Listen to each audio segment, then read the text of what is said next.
Chapter 473:1 Am Mo Xulin. When Yundong went downstairs, he brushed past someone. When that person passed by her, he said in a low voice, "Miss Gu, let's talk in private." Yundong was stunned for a moment. She turned her head and glanced at him. This person looked very ordinary and was dressed in the same style as the guests in the inn. No one would notice him in the crowd. But Yundong could still feel that he was constantly tense. He was a martial artist. She calculated the time and roughly guessed who this person was.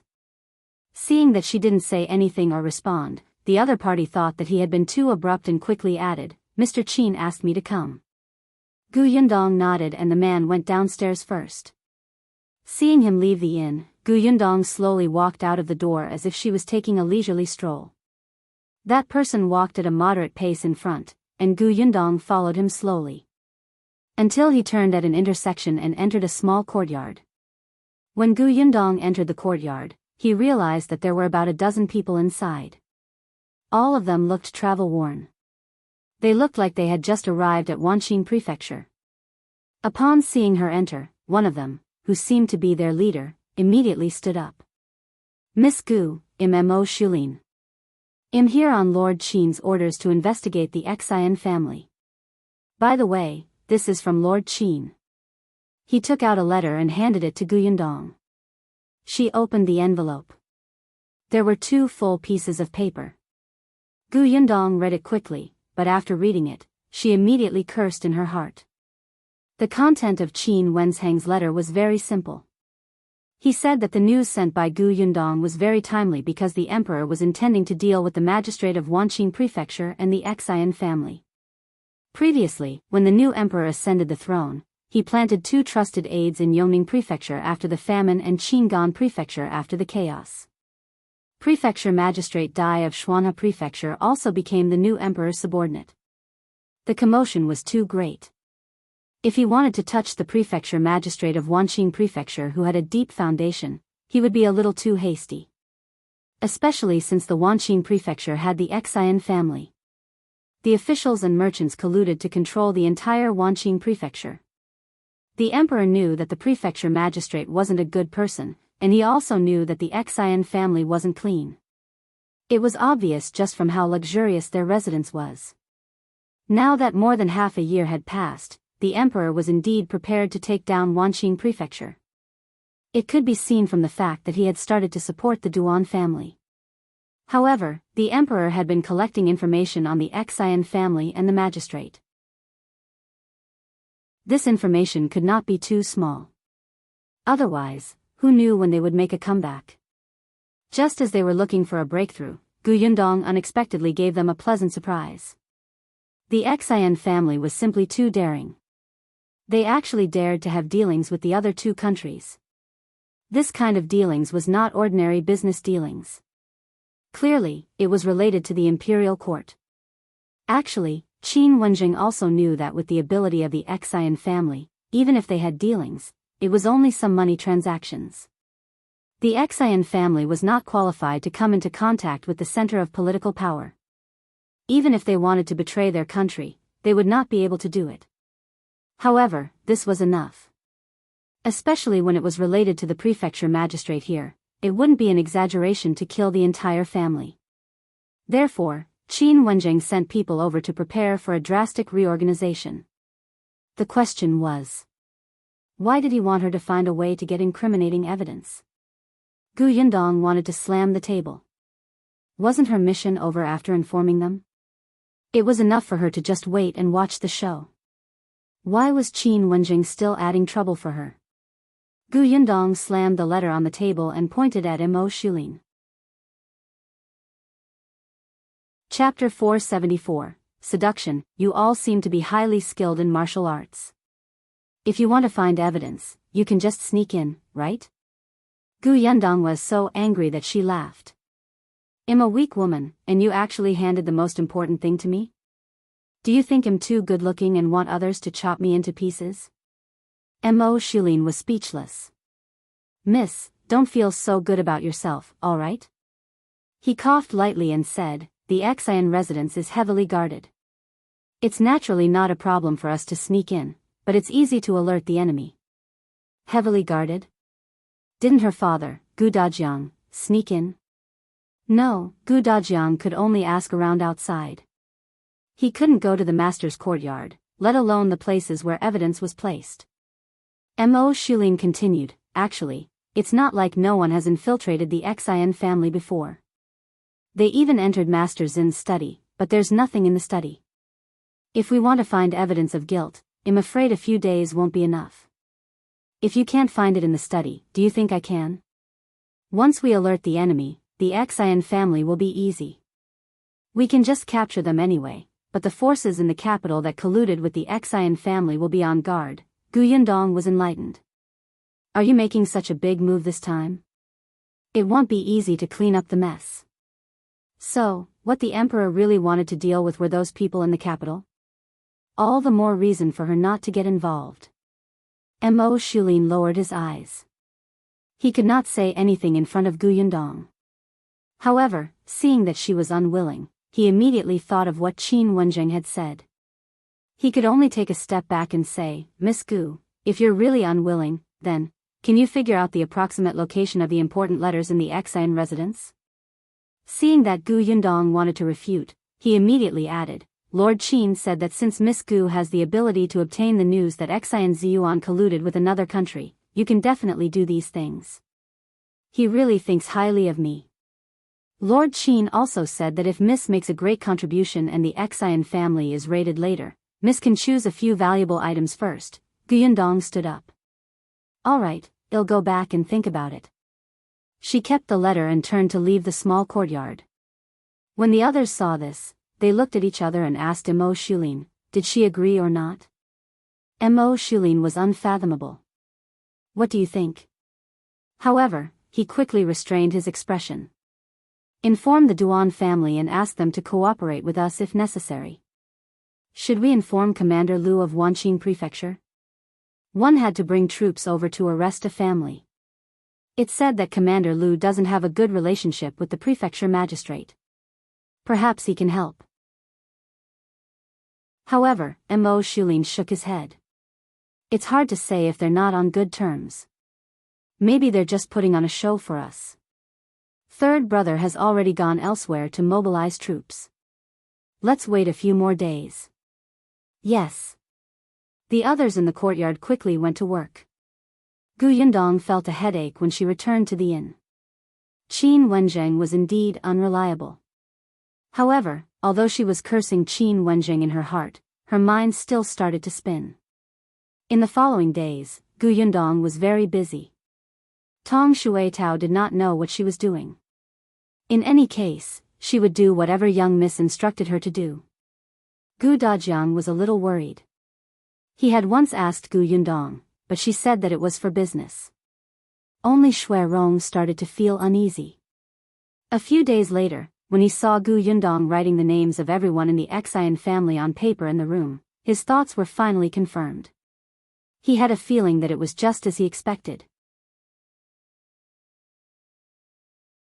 Chapter 475. Finally talking. Gu Yundong glanced at him. What's the matter? Miss, you must deal with the Xian family? Shui Rong finally exhaled and asked in a low voice, how confident are you? 90%. Gu Yundong smiled. Shui Rong looked at her in surprise and disbelief. Miss, why? Don't you believe me? You've been here for so many days, so you should know how I conduct myself. When have you seen me boast? Shui Rong paused. He had indeed been silently paying attention to Miss' words and actions these past few days. He more or less knew her personality. However, he already knew that the young lattice identity was only that of a peasant girl. She had no power or influence against the Xian family and could not gain any advantage. 90% confident? Shui Rong suddenly thought of how busy Gu Yundong had been these past few days and how mysterious he looked. Could it be that Miss had a helper? And this helper was not an ordinary person? If that was the case. Shui Rong was slightly excited. His fingers tugged and tugged. After a long time, he seemed to have made up his mind. If Miss wants to deal with the Xian family, I can help. Gu Yundong raised her eyebrows and put down her brush. She placed the piece of paper with the names of the various masters of the Xian family aside and smiled. You're finally going to talk. Shui Rong was stunned. Finally? Gu Yundong faced him. I'm listening. Go ahead. She knew that Shui Rong definitely knew something, and it was something that others did not know. Previously, he had said that the Xian family was rich and powerful. Not only did they have people in the capital, but they even what? He did not finish his sentence, but Gu Yundong could guess that Shui Rong probably knew that the Xian family had connections beyond his country. Moreover, Shui Rong had a grudge against the Xian family. As expected, Shui Rong's expression was not good when he talked about his days in the Xian family. Miss, you know that I used to serve eldest young master in his courtyard. 3 months ago, all the servants in eldest young master's courtyard, except his nanny, were sold. 2 of them were beaten to death. The reason was that they didn't serve eldest young master well and almost caused eldest young master's illness to act up and kill him. Gu Yundong nodded. He even ate by Musi because of this. Humph, Shui Rong became slightly excited. One of the 2 servants who were beaten to death is my younger sister. Gu Yundong raised his head and looked at him in surprise. However, no one in the residence knows that. My sister and I have acknowledged each other in private. It's not easy to serve the eldest young master in his courtyard. The eldest young master is sick all year round and has a bad temper. My sister suffered a lot because of this. Although we worked in the eldest young master's courtyard, we couldn't enter the inner room to serve him usually. The eldest young master has a special guard to help him search. He took a deep breath and said, search for children. Only the nanny could enter the inner room. That day, the nanny was not around because she had something on. The eldest young master suddenly shouted in the inner room. It was Shui Rong's sister and another maidservant who ran in. In the end, they saw a girl lying on the ground with a pair of scissors in her hand. The scissors were stained with blood, and so was the eldest young master's neck. The girl must have stabbed the young master, but the girl was also killed by the young master on the spot. Shui Rong's sister was scared to death at that time. She and the other maidservant were at a loss. Only when the eldest young master looked over fiercely did the 2 of them hurriedly stop the bleeding. The eldest young master might have lost too much blood and fainted on the spot. The other maidservant was afraid. After she and Shui Rong's sister carried him to the bed, she said that she wanted to call a doctor and ran away on the spot. Chapter 476. A rumor. Shui Rong's sister could only take care of the eldest young master by herself.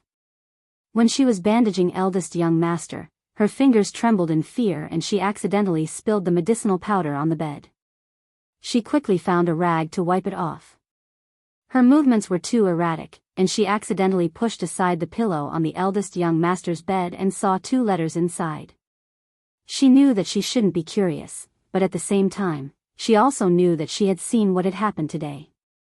She was afraid that eldest young master wouldn't let her off easily. Since she was going to die anyway, what did it matter if she took a look?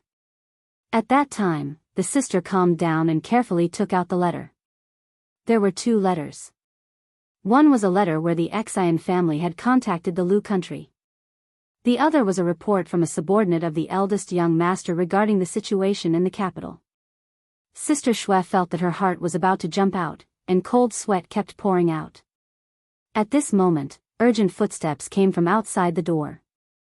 Sister Shui hurriedly stuffed the letters back in.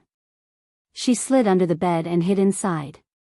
It was the eldest young master's nanny who came in. She called him anxiously a few times and heaved a sigh of relief when she saw that he had woken up. The doctor will be here soon. How do you feel? Nanny, under the pillow. There are 2 letters. Take them back and hide them. Xian Ziming's breathing was weak, and his words were intermittent. The nanny put away the 2 letters but did not leave immediately. When the doctor came and young master's injuries stabilized a little, she left while no one was paying attention. However, Sister Shui had been hiding under the bed. She wanted to wait until everyone left before coming out. However, there was always someone guarding the room. The eldest young master's condition suddenly worsened in the middle of the night. His eyes and mouth were crooked, as if he was about to have a stroke. The doctor said that the young master's health was not good to begin with, and he had lost too much blood this time. His life was in danger, and the Bimusi was used up at that time. Fortunately, on the second day, his condition improved, and there was finally a time when there was no one in the room. Sister Shui took advantage of this time to crawl out from under the bed. When she came out, she realized that the entire courtyard was guarded. She could not even leave the eldest young master's house. She even vaguely heard that the maidservant who had seen the eldest young master's condition with her previously tried to escape from the Xian residence, but was captured and brought back. Now, the guards in the residence were looking for Sister Shui everywhere. Sister Shui knew that she would not be able to escape death. She was in despair, but she was unwilling to accept her fate, so she returned to the house.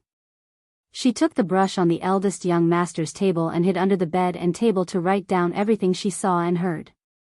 This letter was for Shui Rong. At the end of the letter, she even instructed Shui Rong to think of a way to leave the Xian family. Something would happen sooner or later if the Xian family colluded with foreign countries.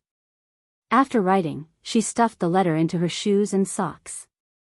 When she was found by the guards in the residence, she was beaten to death on the spot.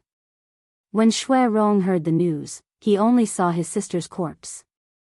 Shui Rong found the letter when he was collecting her corpse. He hated the Xian family, but he was too weak to take revenge. Then, the others in the courtyard were also sold. Yundong listened to the entire process and sighed inwardly. Seeing the forbearance and hatred on Shui Rong's usually expressionless face, she could only say in a low voice, "Don't worry, I'll avenge your sister this time." "Thank you, Mississippi." So to speak, everything was taken by young Master Zin's nanny? The answer was really unexpected. This nanny is quite trusted. Shui Rong thought for a moment and said, "Actually, there has always been a rumor in the Xian family." Chapter 477. The Xian family has been raided. Yundong's interest was piqued. What rumor? Eldest young master's nanny is actually old Master Zin's woman. Her status is even higher than ordinary concubines. I heard that when old master was young, he went out to discuss business and brought this nanny along. Shui Rong said, although the nanny serves eldest young master, she often enters and exits old master's study with the excuse of reporting eldest young master's situation. Yundong could not help but pause. This gossip was a little big.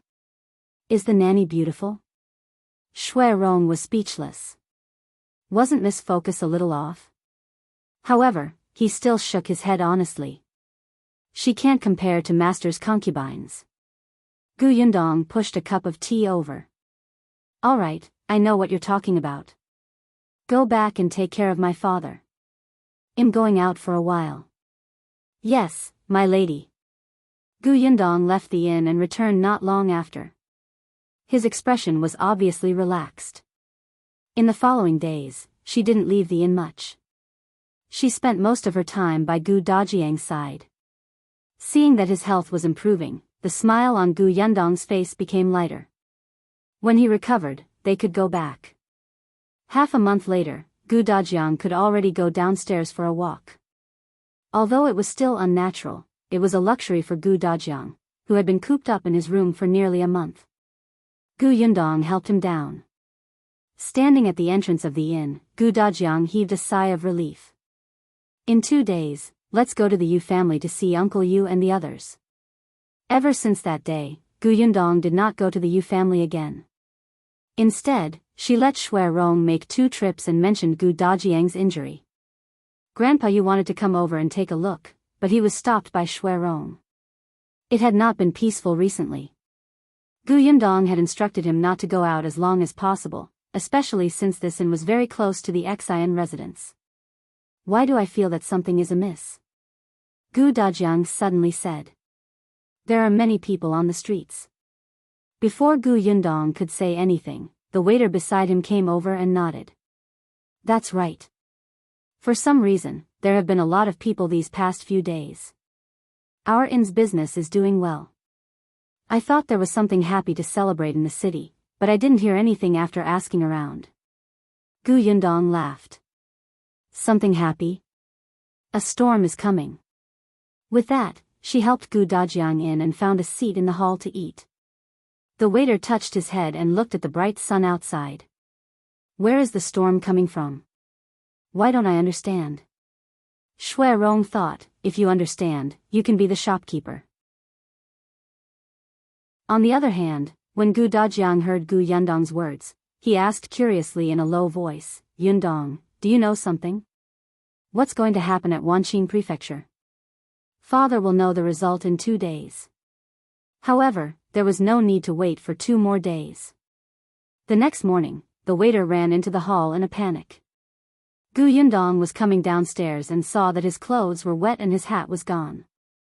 Strands of hair were stuck to his face. He was panting and his face was filled with fear. Moreover, at this moment, there was a loud rumble outside. A bolt of lightning struck down, accompanied by the patter of rain. As expected, the atmosphere was already appropriate. The waiter wiped his face and said in a trembling voice, Shopkeeper, the prefecture magistrate has been arrested. The Xian residence has also been raided. Chapter 478, Everyone's shocked. The waiter's words suddenly sounded in the hall. The shopkeeper was so shocked that he forgot about the abacus. Even the guests who were originally sitting there chatting and resting turned to look at him in shock. The shopkeeper walked out from behind the counter without a word and asked anxiously, What did you say just now? What happened? What do you mean by the prefecture magistrate has been arrested and the Xian residence has been raided? Yes. What happened? The Xian family? Our Wanqing prefecture's 100-year-old clan was actually raided?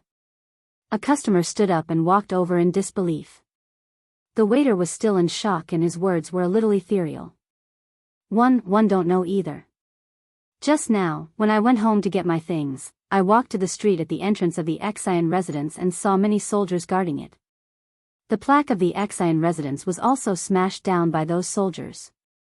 All the servants in the residence were taken away. Then, a long row of people were escorted away. All of them lowered their heads and cried. What about the old and young masters of the Xian family? The waiter shook his head vigorously. No, I don't know. I heard that they're still in the residence and haven't come out. Someone even said that they might have been killed by those soldiers on the spot. Not long after, I heard someone run over and say that the prefecture magistrate's office was also surrounded by soldiers. The prefecture magistrate's family has been arrested. I don't know what's going on. Everyone was shocked when they heard that. The shopkeeper slapped his thigh. No wonder there have been many people in the prefecture city recently. I knew something big would happen. As expected. But this matter is too big. I don't even dare to think about it. The waiter finally came back to his senses and nodded repeatedly when he heard the shopkeeper's words. I also heard that these soldiers were transferred over from elsewhere. All of them are unfamiliar fierce faces. They're too terrifying. I originally wanted to go to the entrance of the Xian residence to ask around, but I didn't dare to and ran back. So, did anyone say what they did? The waiter shook his head sadly. I don't know. Gu Yundong was still standing on the stairs and listening. Shui Rong was standing behind her at some point. He looked a little agitated and his eyes were slightly red. Miss, Gu Yundong turned to look at him. Shui Rong tried his best to smile. Miss, you actually did it. The Xian family was such a colossus. Their power was magnificent and they had the backing of the prefecture magistrate and the high officials in the capital. But now, in just half a month, not only had their home been raided, but even the forces behind them had been uprooted. Shui Rong thought that if it wasn't for the fact that he was afraid of attracting too much attention outside, he would have knelt down on the spot and kowtowed to the Mississippi. Gu Yundong smiled. Let's go and take a look. Yes. Shui Rong shook his hand and a smile finally appeared on his face. He followed Gu Yundong downstairs. Tong Shuitao, who was standing upstairs, glared at his back fiercely. This Shui Rong must have ulterior motives. He must be a toad lusting after swan meat. He was clearly bought to serve the old master, but he kept approaching Mississippi. He was simply shameless. Miss had been deceived by him. She was so angry. Tong Shuitao kept staring at his figure as he disappeared from the door. Only then did she stomp her feet angrily and turn around to return to her room. The rain outside had stopped, and even the air felt wet. Gu Yundong and Shui Rong walked all the way to the Xian family. Many people were talking about this along the way. Especially not far from the Xian family, everyone was pointing at the place. However, there were soldiers guarding the door, so no one dared to go forward. When they saw Gu Yundong and her servant walking forward, they looked at her as if she was courting death. Chapter 479, Old Fourth playing dead. Gu Yundong ignored these strange gazes. When they were almost at the entrance of the Xian residence, the soldiers guarding the door shifted their gaze to her. At the same time, a girl standing at the side looked at her. The girl was about the same age as her. She was dressed in silk and satin. Her skin was fair and tender, and she was beautiful. She had a refined temperament and had 2 maidservants by her side. However, she only glanced at Gu Yundong indifferently before turning around and continuing to speak to the soldiers at the door. "Am really the Duan family's young lady. My brother is inside. If you don't believe me, you can call my eldest brother out." Before she could finish, she heard the officer's impatient voice. "No means no. Wait outside." His tone was cold and he did not seem to care about her at all. Gu Yundong felt that this soldier would probably be doomed alone for the rest of his life. Miss Duan stomped her feet angrily and walked to the side. The maidservant beside her hurriedly comforted her. Only then did Gu Yundong step forward. However, it was Shui Rong who spoke to the officer. "Sir, we're looking for Lord Am Mo Xulin." Miss Duan glanced at them and snorted softly. No one heard her. The soldier glanced at Gu Yundong and said the same thing as before, "Wait outside." Pfft, Miss Duan finally couldn't help but laugh. Gu Yundong looked over and saw that she had resumed her dignified and elegant self. Gu Yundong turned her head and happened to see a familiar figure walking past the door. The figure glanced at the door and met her gaze. However, in the next moment, he immediately turned his head and quickly walked to the other side. Gu Yundong was so angry that she laughed. "Stop right there, Am Mo Xulin's 4th brother." As she spoke, she squatted down and picked up a stone. She aimed it at the back of his head and threw it. She moved so quickly that no one could react. When they came back to their senses, the soldiers at the door instantly glared at her. "What are you doing? You're courting death." As they spoke, they suddenly pulled out their weapons and stabbed at her.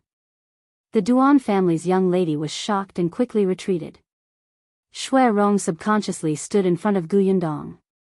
The man whose head had been smashed finally stopped pretending to be dead. He hurriedly ran over and waved his hand. "Hey, stop, stop. This is Miss Gu. She's one of us. She's one of us." The soldiers were stunned, but they still put away their weapons. The man then walked to Gu Yundong's side and smiled. "Miss Gu, why are you here? You didn't make a sound just now. I didn't even recognize you. They almost hurt you." Gu Yundong had never seen such a shameless person.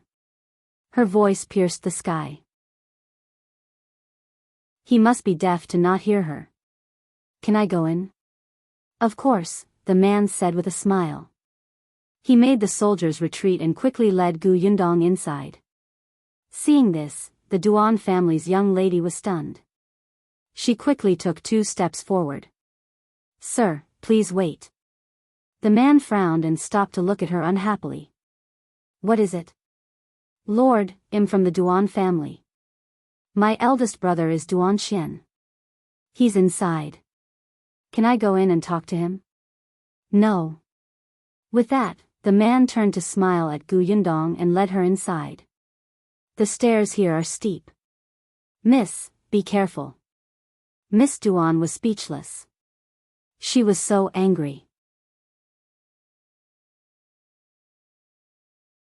Chapter 480. A small box. This was the second time Gu Yundong had come to the Xian residence. The last time, she had entered through the back door. This time, he had walked through the main door. The scenery in front of him was completely different. The Xian family was indeed extremely extravagant. No wonder the emperor wanted to destroy it. As she admired the surrounding scenery, she spoke to Xuerong. Some people have black hearts. When they want me to help them, their attitude is so kind. They say that after everything is over, they will let me choose whatever I want. In the end, after using me, they turn around and pretend not to know me. They even say that I didn't make a sound and they didn't recognize me. It seems that the people I work with are blind and deaf. Xuerong silently glanced at fourth brother, who was walking in front. The man's back was tense. However, he was secretly complaining in his heart. Why was Miss Gus' gaze so sharp? Previously, she had only seen him once in the small courtyard. She had not even spoken to him. Not only did she recognize him at a glance, but she also knew his ranking. She was simply unbelievable. Gu Yundong continued, I've been thinking about it. I'm not familiar with certain people, and I don't know their character. Will they renege on their debt? That's why I came over early when I heard about what happened here. As expected, they actually pretended not to know me. Heh, that's amazing. Xuerong, don't do this. You'll be beaten up easily if you do. Fourth brother finally could not stand it anymore. He quickly turned his head and smiled. Miss Gu, I was wrong. I promise there won't be a next time. Why don't you hit me twice to vent your anger? No need. Just tell me where the storeroom is. I'll leave after taking what belongs to me. Gu Yundong snorted. Fourth brother's expression froze, and his footsteps finally quickened. When he arrived at the door of the warehouse, he saw Am Mo Xulin standing outside and talking to a young man. Am Mo Xulin was stunned for a moment when he saw Gu Yundong. The fourth brother quickly whispered into his ear. Am Mo Xulin's forehead darkened and he almost hit him. How could you? They did not intend to go back on their word. They just wanted to organize the stuff first and take what should be taken away. They would let Gu Yundong choose the rest. However, fourth brother had been seen by others and deliberately turned a blind eye to her. Now, even if he didn't have the intention, others would think that he had gone back on his word. He glared at his fourth son, took a few steps forward and said to Gu Yundong, Miss Gu is here. Yes, Gu Yundong replied coldly.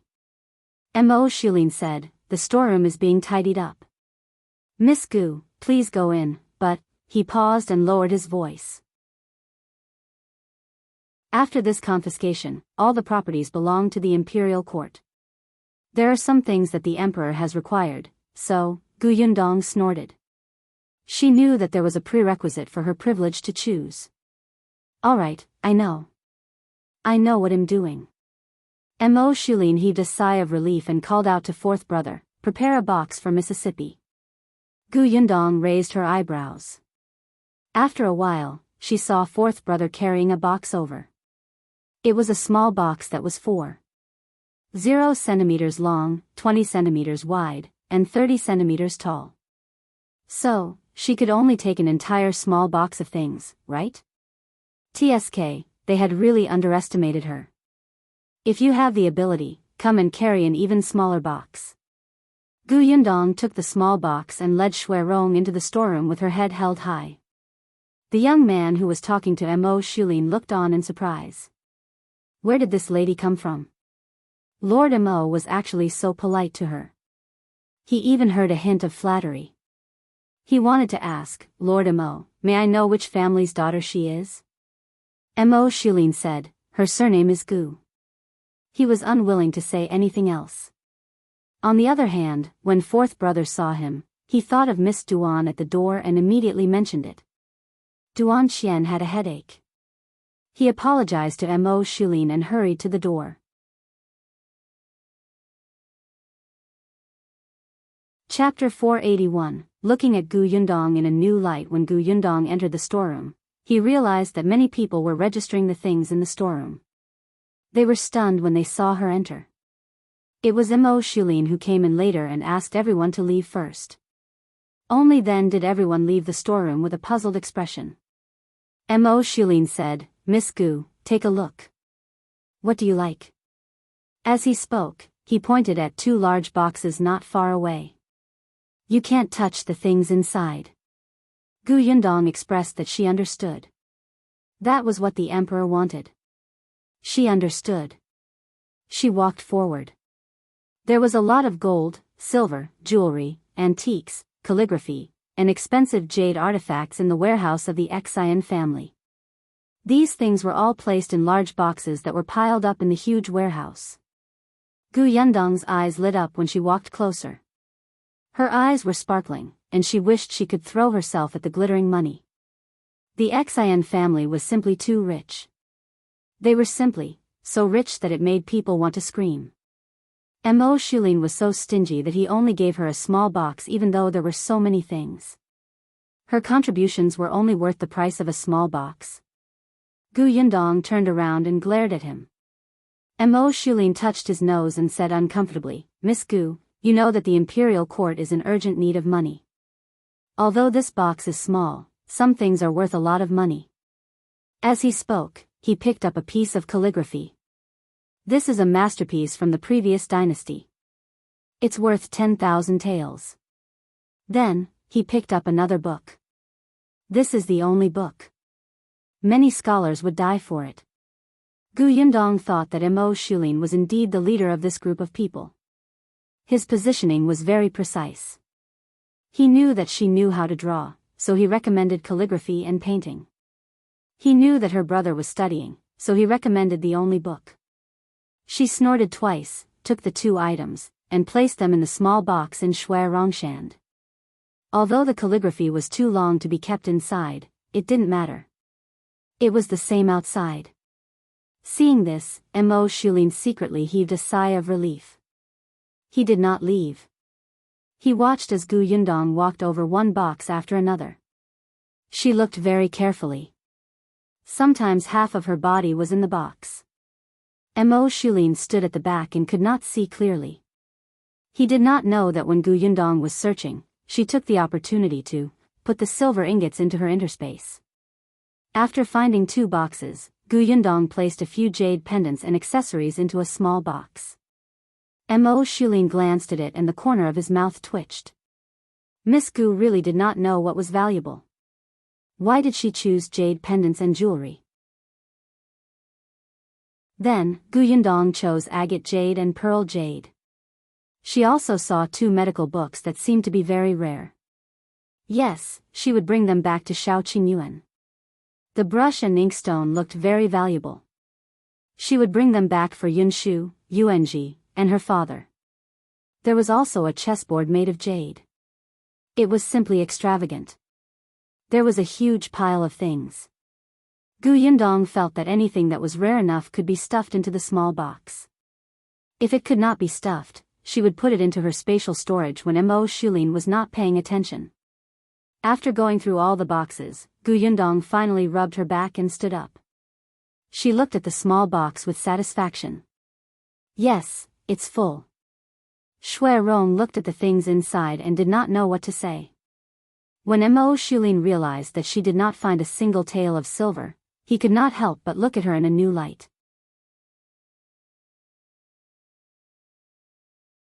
Chapter 482. Come and see your end. Am Mo Xulin felt that perhaps because she used to be a farm girl, her knowledge was limited and she was not good enough at appreciating good things, so she could not tell if the items she picked were good or bad. However, she did not care about money at all. She was more interested in elegant things like books, calligraphy, and paintings. It seemed that she had a long-term vision.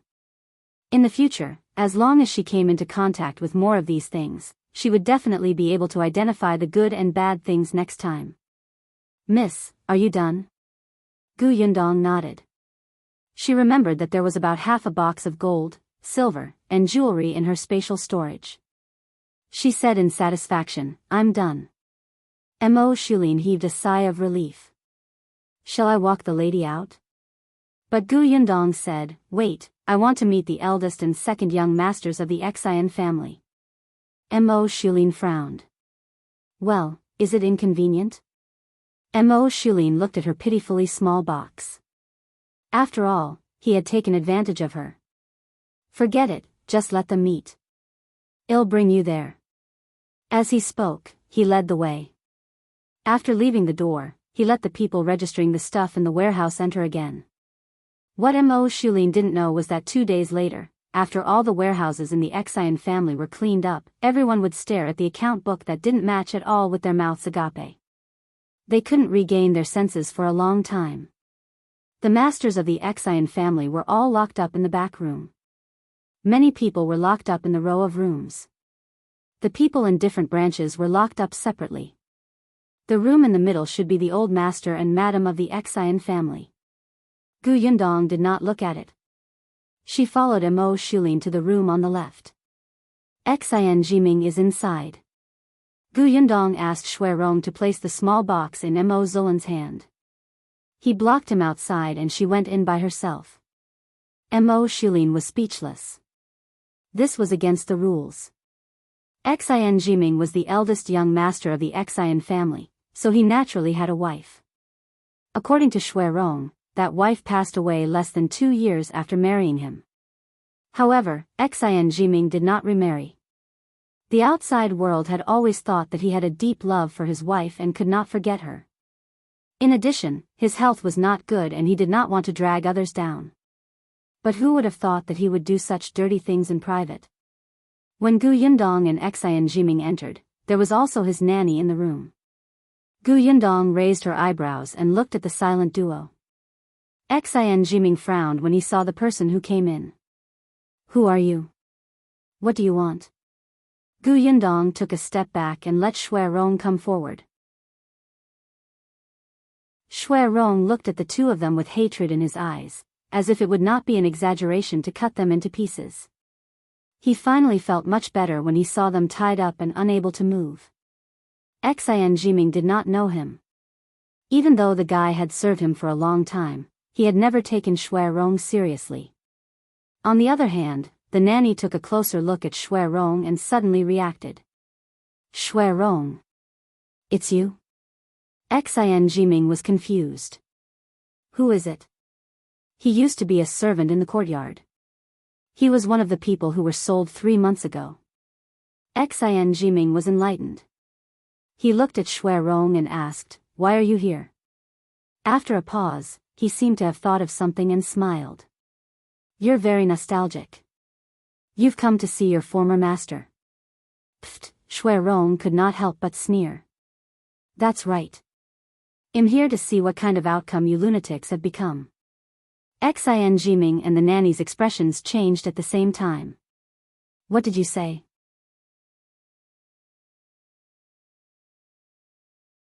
Chapter 483, Am Mo Xulin's envy. Shuirong smiled. "If you remember selling a group of servants 3 months ago, then you should also remember the 2 maidservants who were killed at that time.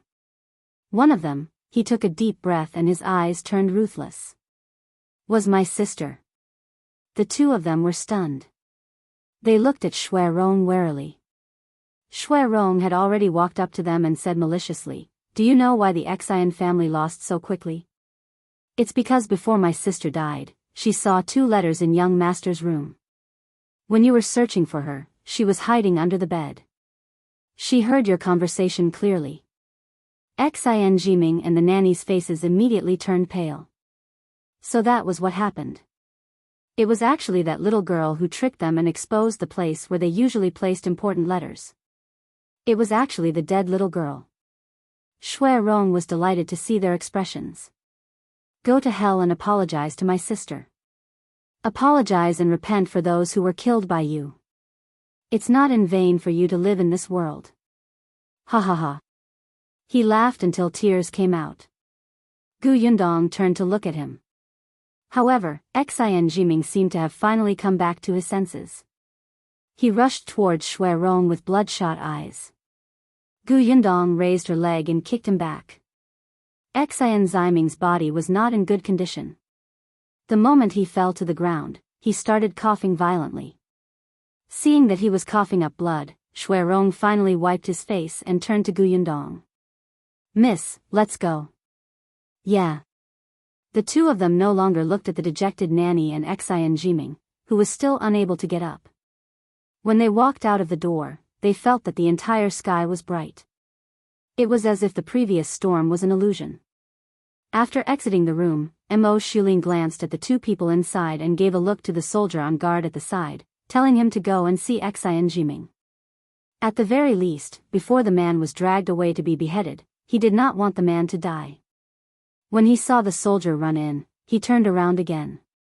He had wanted to say something to Gu Yundong. Unexpectedly, when he turned around, he saw Shui Rong kneeling on the ground with a bang and kowtowing 3 times to Gu Yundong. "Thank you, miss." Gu Yundong was also shocked by him. She quickly smiled and helped him up. "For what? If it weren't for you, we wouldn't have found the evidence so quickly." As she spoke, she turned around and took out a jade pendant from the small box Am Mo Xulin was holding. She handed it over.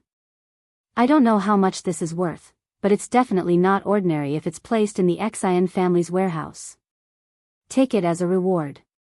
Shui Rong stared blankly at the jade pendant that was stuffed into his hand. It took him a while to react.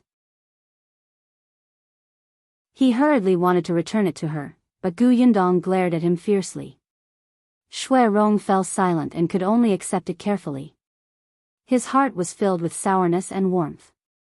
This was a feeling he had never felt in all his years in the Xian residence.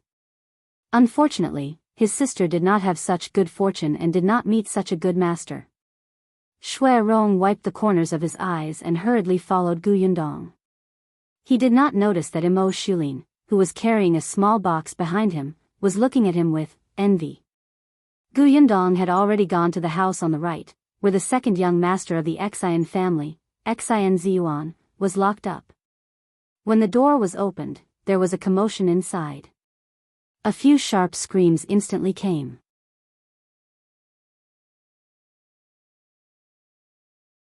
Chapter 484. Gu Yundong beat someone. Gu Yundong felt as if her eardrums were about to burst, and she stopped in her tracks. When the screams stopped, she looked inside. Compared to the two people in the eldest young master's room, this room was much livelier. There was not only second young master Xianxia, but also his wife, who was the daughter of the prefecture magistrate, and the concubine with the same name as hers. There were also the mother of the concubine, Xianxia's 2 maids, and 3 other concubines. Gu Yundong had heard from Shui Rong that Xianxia was lecherous, so there were many beauties in the backyard. However, not many were taken in as concubines. After all, there was a wife there. Initially, there were more than a few concubines. However, there were endless open and hidden conflicts in the backyard. Once they were no longer liked by Xianxia, these concubines would not end well. Therefore, the remaining concubines were all successful people left behind after the house fights. However, the strange thing was that the 2 young masters of the Xian family had yet to have a child. It was understandable for the eldest young master. His wife had died early and his health was not good. However, not only did the second young master have a young and beautiful wife, but he also had concubines who were as beautiful as flowers. None of them had given birth to a child for him. It was probably because he had done too much evil. Gu Yundong shook her head and sighed as she walked towards them. Xianxia narrowed his eyes and took a closer look at Gu Yundong. Perhaps out of habit, his eyes lit up when he saw a young and beautiful girl walking over. He even swallowed his saliva unconsciously. Gu Yundong was disgusted by his gaze. F***ck, he was already a prisoner, yet he still had a lustful heart. She stepped forward and punched him hard in the eye. "Ah!" Xianxia cried out in pain. The women beside him all looked at Gu Yundong in shock. "What are you doing? Who are you? Who are you to hit my husband? Do you know who I am? Judging from her tone, she should be Xianxia's wife. Gu Yundong turned to look at her and smiled. What a show-off. Who are you? Oh, I know. Are you the daughter of the prefecture magistrate? Poor thing. The prefecture magistrate has been arrested too. The woman was stunned and her expression changed. Impossible. How could my father be captured? Otherwise, why hasn't he come to save you yet? It's because he can't even protect himself. This time, not only did the woman's expression turn ugly, but the others were also stunned. They had all been brought into this room and locked up by the soldiers who had suddenly appeared. They had vaguely heard that their crime included colluding with the enemy and betraying the country. The soldiers were to execute their entire families. All of them were trembling in fear. Their only hope was second young mistress' father, who was an official. Therefore, even though they were locked in such a small room, they were still very respectful to the second young madam. Their attitude was even a little flattering. They only hoped that when she was saved, she would take them away with her. After all, no one wanted to die. But now, they were told that even the prefecture magistrate couldn't protect himself, so who else could save them? Instantly, the other women present began to look at the young madam differently. They even began to blame each other. Gu Yundong did not look at them. Her gaze landed on Xianxia again, and the corners of her lips curled up again. Xianxia felt his scalp go numb for some reason and could not help but move back.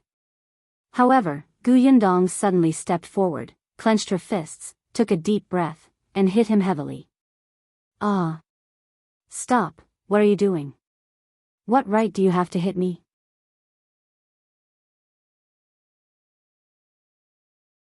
Chapter 485, Remember Gu Dajiang? Gu Yundong did not speak, but her punches became heavier and heavier. Not only did Xianxia scream in pain, even the others beside him were trembling in fear. The concubines did not dare to come forward, but Madame Tang shouted, "Stop! Who are you?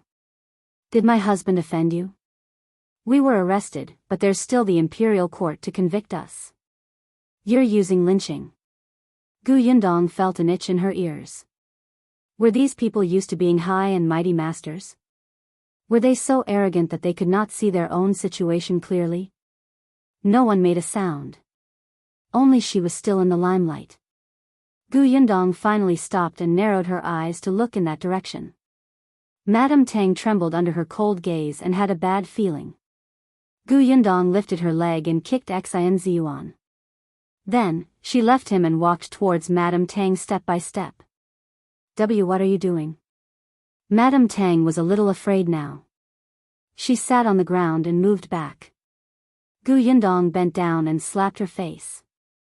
Madame Tang widened her eyes in shock. You, Gu Yundong smiled and slapped her again.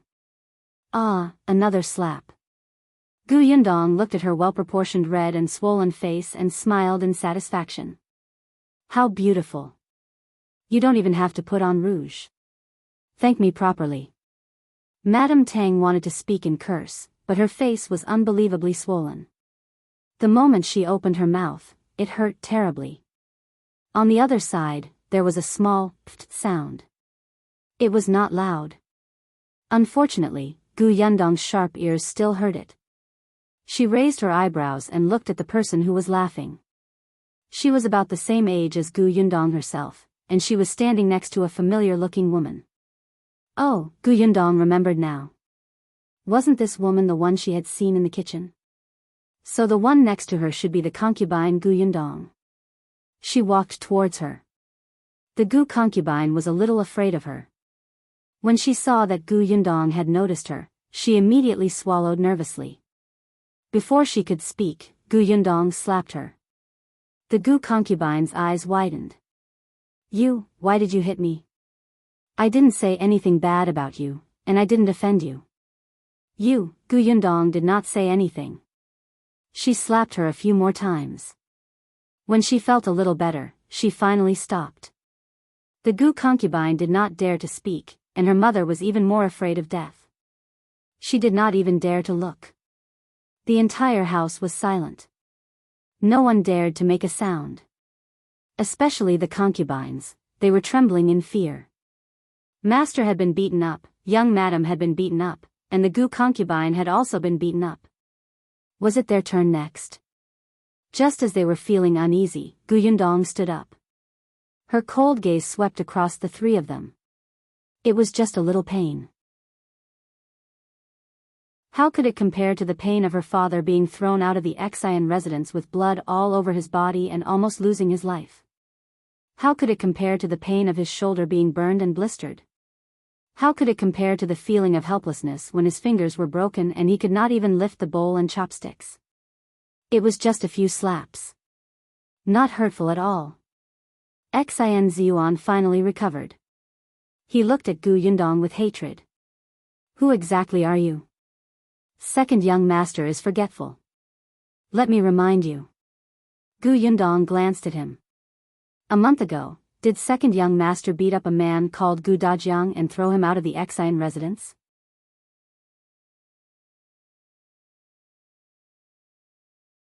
Chapter 486, Am the farmer girl you're looking for. Xian Ziyuan frowned, unable to recall.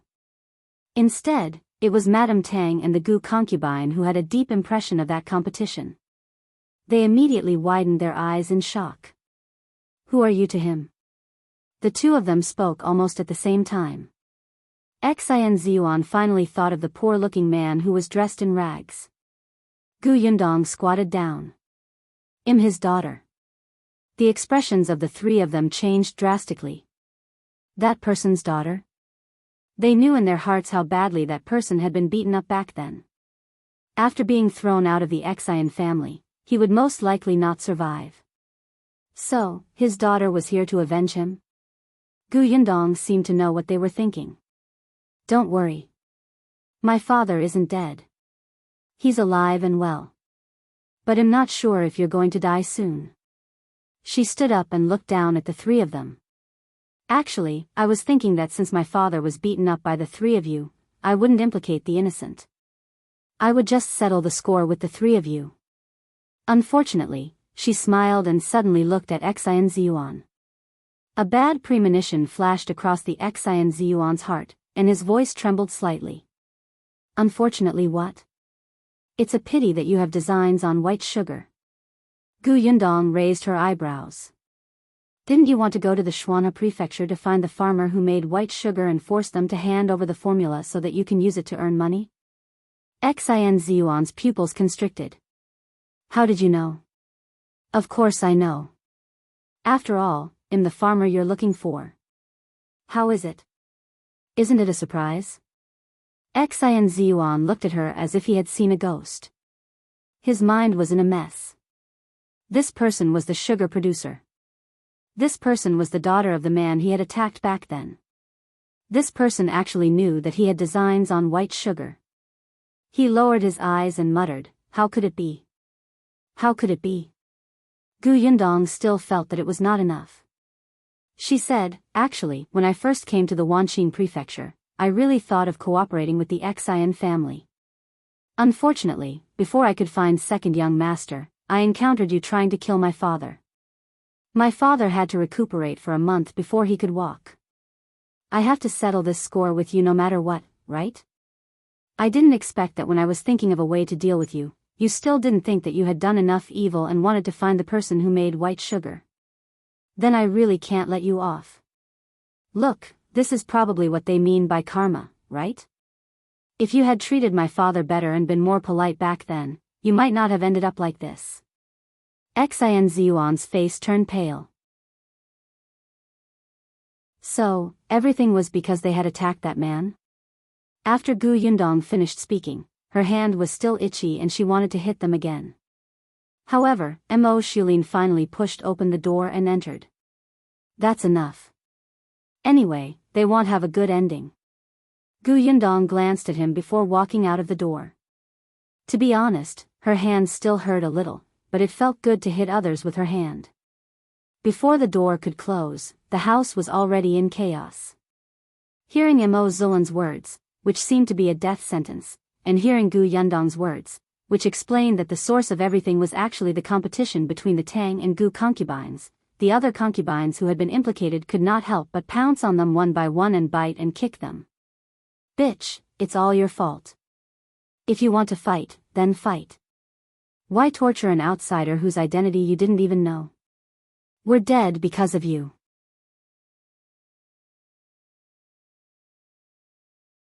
Chapter 487. Satisfied. Gu Yundong looked at him and shrugged. See? Even if I don't do anything, they'll be beaten half to death. Am Mo Xulin had a headache. He signaled for the people at the door to hold them back. Seriously, they could still fight so fiercely even with their hands and feet tied. What surprised him was actually the mother of the Gu concubine. She was actually hitting the Gu concubine most fiercely. She kicked and scolded, "You jinx, I'm really unlucky to have you. I'll die with you." As she spoke, she shouted towards the soldiers who rushed over, "Sir, I'm not from the Xian family. My daughter is only a concubine. I'm not even a proper relative of the Xian family. Let me go." No one paid attention to her. Am Mo Xulin had already closed the door.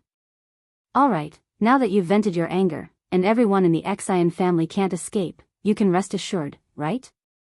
Gu Yundong took the small box from his hand and snorted. "Only sort of." With that, she led Shui Rong to the door. After leaving the door, she saw the Duan siblings talking. When they saw her, they were both stunned. After Gu Yundong left, Miss Duan asked, "Who is that girl? Why can she enter?" "Lord Am Mo only said that her surname is Gu. I don't know anything else. She shouldn't be from Wanqing Prefecture." Duan Xian said, "But Lord Am Mo treats her very well. I'm afraid we can't offend her. When we meet in the future, it's better to befriend her." "I see." Duan Wan nodded. The Duan family was in business, so their interests were naturally very important. They knew what was beneficial to them. Gu Yundong carried the small box back to the inn. It was already noon. There were people everywhere in the lobby of the inn. As soon as they walked in, they heard about the prefecture magistrate and the Xian family. Everyone was discussing. Some of them were well informed and even said that there was a huge commotion in the capital. It was even more bloody than in Wanqing Prefecture. Gu Yundong let it go and went upstairs with Shui Rong. When she reached the door, she saw Tong Shuitao welcoming her happily. She pushed Shui Rong to the side and whispered into Gu Yundong's ear, "Miss, Master has been sitting in the room for a long time. He won't listen to me even if I persuade him to lie down." Gu Yundong nodded. She pushed the door open and saw Gu Dajiang sitting there with a frown. No one knew what he was thinking. She sat opposite him with a smile. "Father, have you eaten lunch?" When Gu Dajiang saw her, he could finally ask the question that had been accumulating in his heart for a long time. "Yundong, there are rumors everywhere that the Xian residence has been confiscated. Is that true?" "Of course it is." "Then, this matter, father wants to ask me if I'm involved in this matter." Gu Dajiang hesitated for a moment before nodding. He felt that it was a little surreal. If his daughter got involved, the other party was the Xian family. No one in the entire Wanqing Prefecture dared to offend the Xian family. How could his daughter get involved with a 100-year-old family that even the Duan family had to retreat from? However, if his daughter was not involved, then during this period of time, Yundong had been too busy. Occasionally, when she mentioned the Xian family, she would look as if the other party was about to be finished. Yesterday, she even said that a storm was coming. All of this indicated that Yundong might know something. Not only did she know, but she had also done something. Gu Dajiang thought of the angry and suppressed expression on Yundong's face when she found out that he had been beaten half to death by the second young master of the Xian family. "So, you got involved?"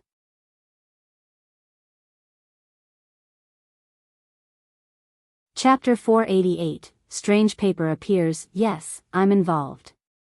The dust had settled, so she didn't have to hide it anymore. Gu Dajiang's eyes widened. It was really. Then, How much did you get involved in? Seeing his conflicted expression, Yundong could not help but laugh. More or less. It's the most crucial step. Which step? Father should already know that Shui Rong came from the Xian family, right? Yundong told him about how Shui Rong's sister had accidentally found out about the evidence of the Xian family's crimes. She did not go into too much detail. Anyway, the charges against the Xian family would be out soon. His father would understand. On the other hand, Tong Shuitao finally understood why Shui Rong had been following Mississippi. It turned out that he had gone to do something big. She had misunderstood him. Thinking of this, Tong Shuitao looked at him apologetically. Seeing that he was still holding a heavy small box, she quickly went to take it to relieve his burden. Unexpectedly, Shui Rong turned his body and moved the box to the other side, not letting her touch it. Tong Shuitao, get lost. Dajiang was shocked when he heard that. It turned out that this was so complicated. Shui Rong had such a tragic history. The eldest young master of the Xian family was simply a beast.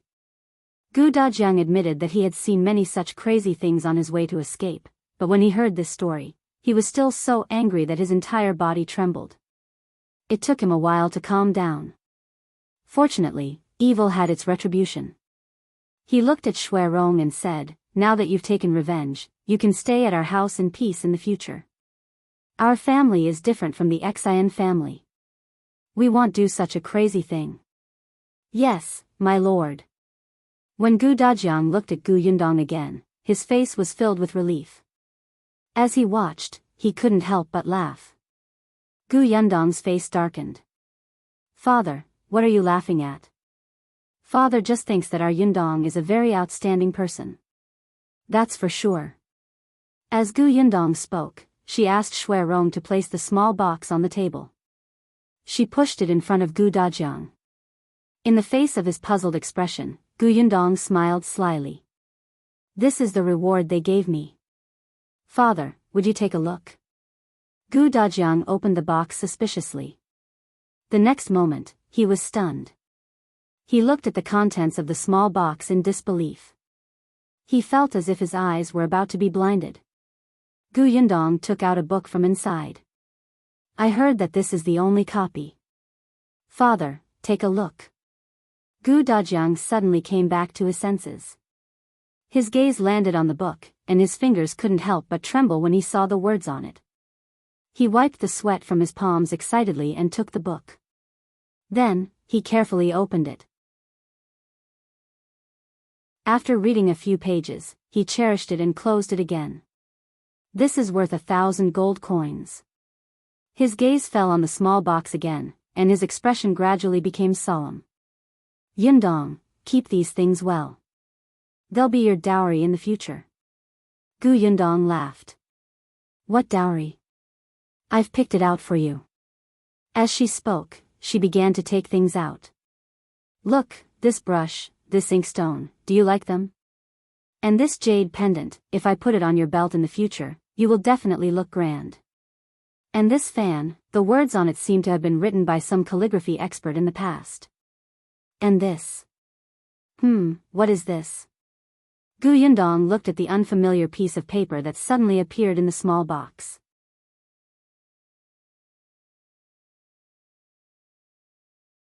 Chapter 489. We have a shop. She had personally placed everything in this small box.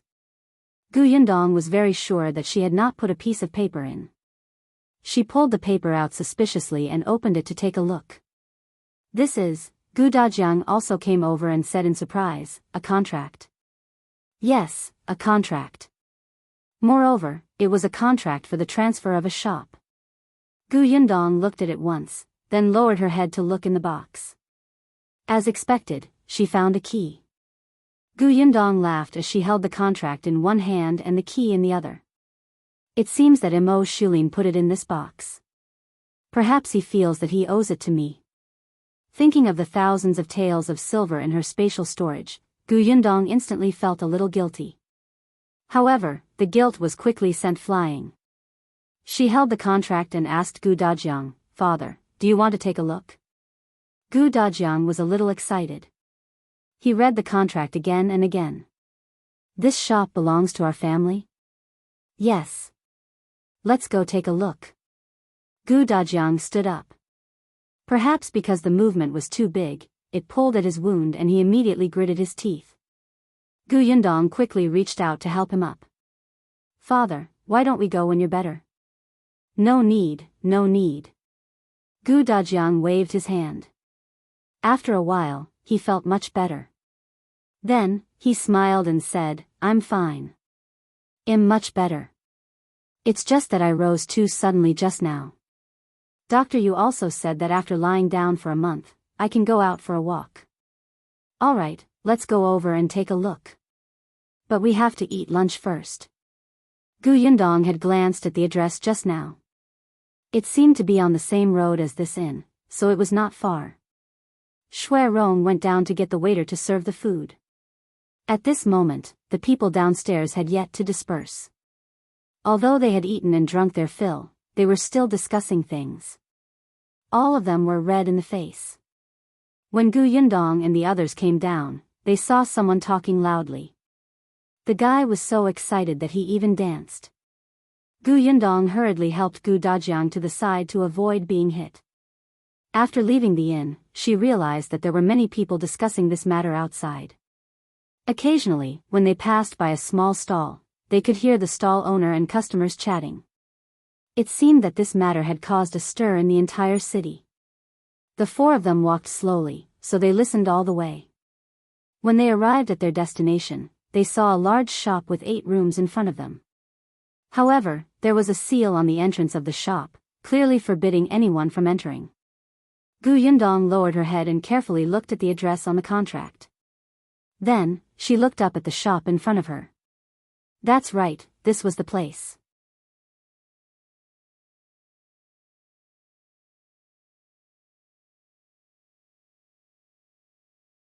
Chapter 490, Do you want to come with us? Someone was looking for him. Gu Yundong followed the waiter's finger and saw the person standing not far from the staircase. It was Uncle Yu. Uncle Yu also saw them and hurried forward. Dajiang. After greeting him, he sized his friend up from head to toe. Are your injuries healed? Brother Yu, why are you here? Gu Dajiang was also very surprised. He happily patted Uncle Yu's shoulder. In the end, he accidentally pulled his wound again. Gu Yundong held her forehead. Father, let's go upstairs first. Uncle Yu nodded repeatedly. Yes, yes, yes. Be quiet. I'll help you walk. Uncle Yu actually already knew how Gu Dajiang's injury came about. The last time Shui Rong went to the Yu family, he mentioned it, but he didn't say that it was done by the Xian family. However, as soon as Shui Rong left, Grandpa Yu asked Uncle Yu to find out. Uncle Yu had been in the prefectural city for a while and knew many people. In addition, Gu Yundong had met Gu Dajiang when she went to the Xian residence that day. He had gone to the Xian residence to ask around and knew what had happened. The father and son pondered for a moment and quickly understood why Gu Yundong did not let them see Gu Dajiang. Perhaps it was the after effects of escaping from the famine, but the three of them were very sensitive to some subtle changes. For example, the atmosphere in the city seemed to be very tense recently, as if something big was about to happen. In order to avoid causing trouble for the Gu family, they didn't visit Gu Dajiang again. Even Uncle Yu, who was working outside, did not go out much these days. At most, he found jobs nearby. Today, when Uncle Yu went to the market, he happened to hear that the Xian family was finished. He could not wait to come over. The group entered the house, and Tong Shuitao obediently served tea. Uncle Yu then asked about Gu Dajiang's situation. Knowing that he was fine, he heaved a sigh of relief. My father was also very worried about you. No one expected you to encounter such a thing. Fortunately, the Xian family has been confiscated. It can be considered retribution. Uncle Yu sighed as he looked at Gu Dajiang. At this moment, Gu Dajiang was completely different from a month ago. It was as if he had become a different person. His face was no longer as gray as before, and his clothes were no longer tattered. Even his spirit was better, and he seemed to have gained weight. He even had a faint aura. He had studied before, and now, he looked more refined. Facing Gu Dajiang like this, Uncle Yu felt inexplicably ashamed and uncomfortable. He could not help but tug his hand and ask, "By the way, you've recovered. Are you planning to return to the Xianxia prefecture?" "Yes, my wife, second son, and youngest daughter are all at home. I want to see them as soon as possible." "So, when do you plan to leave?" Gu Dajiang pointed at Gu Yundong. "You have to ask her. I feel that my injuries are almost healed. It's not a big problem to be careful on the way. However, Yundong said that I have to stay for half a month before she's willing to leave. She's afraid that I won't be able to take it on the way." There was some pride in his words. Gu Dajiang couldn't change the habit of showing off his child's filial piety in front of his friends. Gu Yundong laughed. "Father, don't mess around. Dr. Yu only allowed you to leave this inn today." As she spoke, she turned to look at Uncle Yu. "Uncle, actually, I have something to ask you." "Yes? What is it? Do you want to return to the Xianxia prefecture with us?"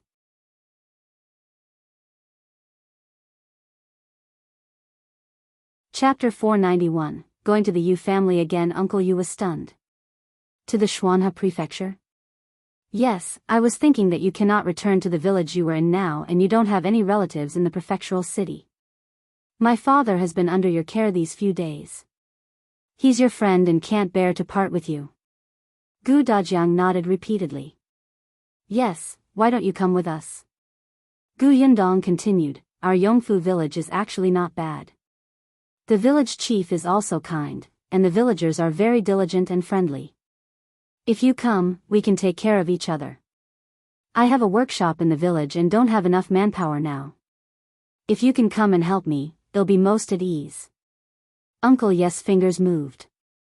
Help her? She was clearly the one helping them. She wanted them to know that they wouldn't have to worry about not having a job even if they went to Yongfu village. Uncle Yu was tempted for a moment, but he quickly suppressed it. He thought for a while before saying, "I have to go back and discuss it with my father and Xiao Jin." Xiao Jin was his son. Of course. Uncle Yu chatted with Gu Dajiang for a while more. After all, he had something on his mind and returned not long after.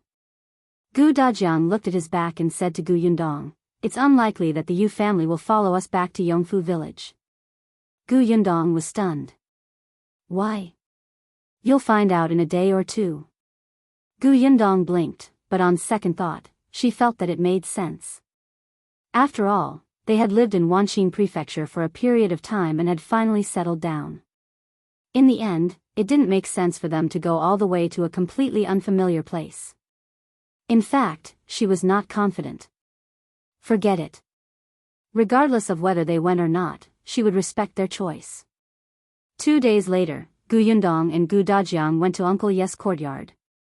When she passed by that road again, the hooligans who had caused her trouble were no longer there. However, many of the neighbors who lived there greeted Gu Dajiang curiously when they saw him. Especially when they saw 2 servants following behind him, they started whispering. "Gu Dajiang is rich. He even has servants now. Look at his clothes. I saw them at the silk shop last time. They cost 3 taels of silver. Wow, so expensive." In the past, Gu Dajiang even had to use 3 copper coins sparingly. "Do you think they're going to the Yu family? Is the Yu family going to get rich too?" "Tisk, forget it. Let me tell you, it's been a month since Gu Dajiang left. Only 2 servants have come. He just showed his face today. Didn't you see that the Yu family has been living so bitterly for the past month?" If Gu Dajiang really had a conscience, he would have given the Yu family a couple of taels of silver. The Yu family wouldn't still be living in this lousy place. "Oh, how dare you say that? Do you think a couple of taels of silver come from the wind?" No one dared to say these words in front of Gu Dajiang and the others. They only started spouting nonsense when they disappeared. At this moment, Gu Yundong and the others had already entered the Yu family. Uncle Yu was cleaning the courtyard. When he saw them enter, he quickly came over to help Gu Dajiang sit. Uncle Yu, I'm fine. You don't have to help me. Don't take advantage of the fact that you're still young and don't pay attention. If you fall ill, you'll suffer when you reach my age. Gu Yundong nodded vigorously. Grandpa Yu is right. Uncle Yu also came out at this moment. After everyone sat down, Gu Yundong got down to business.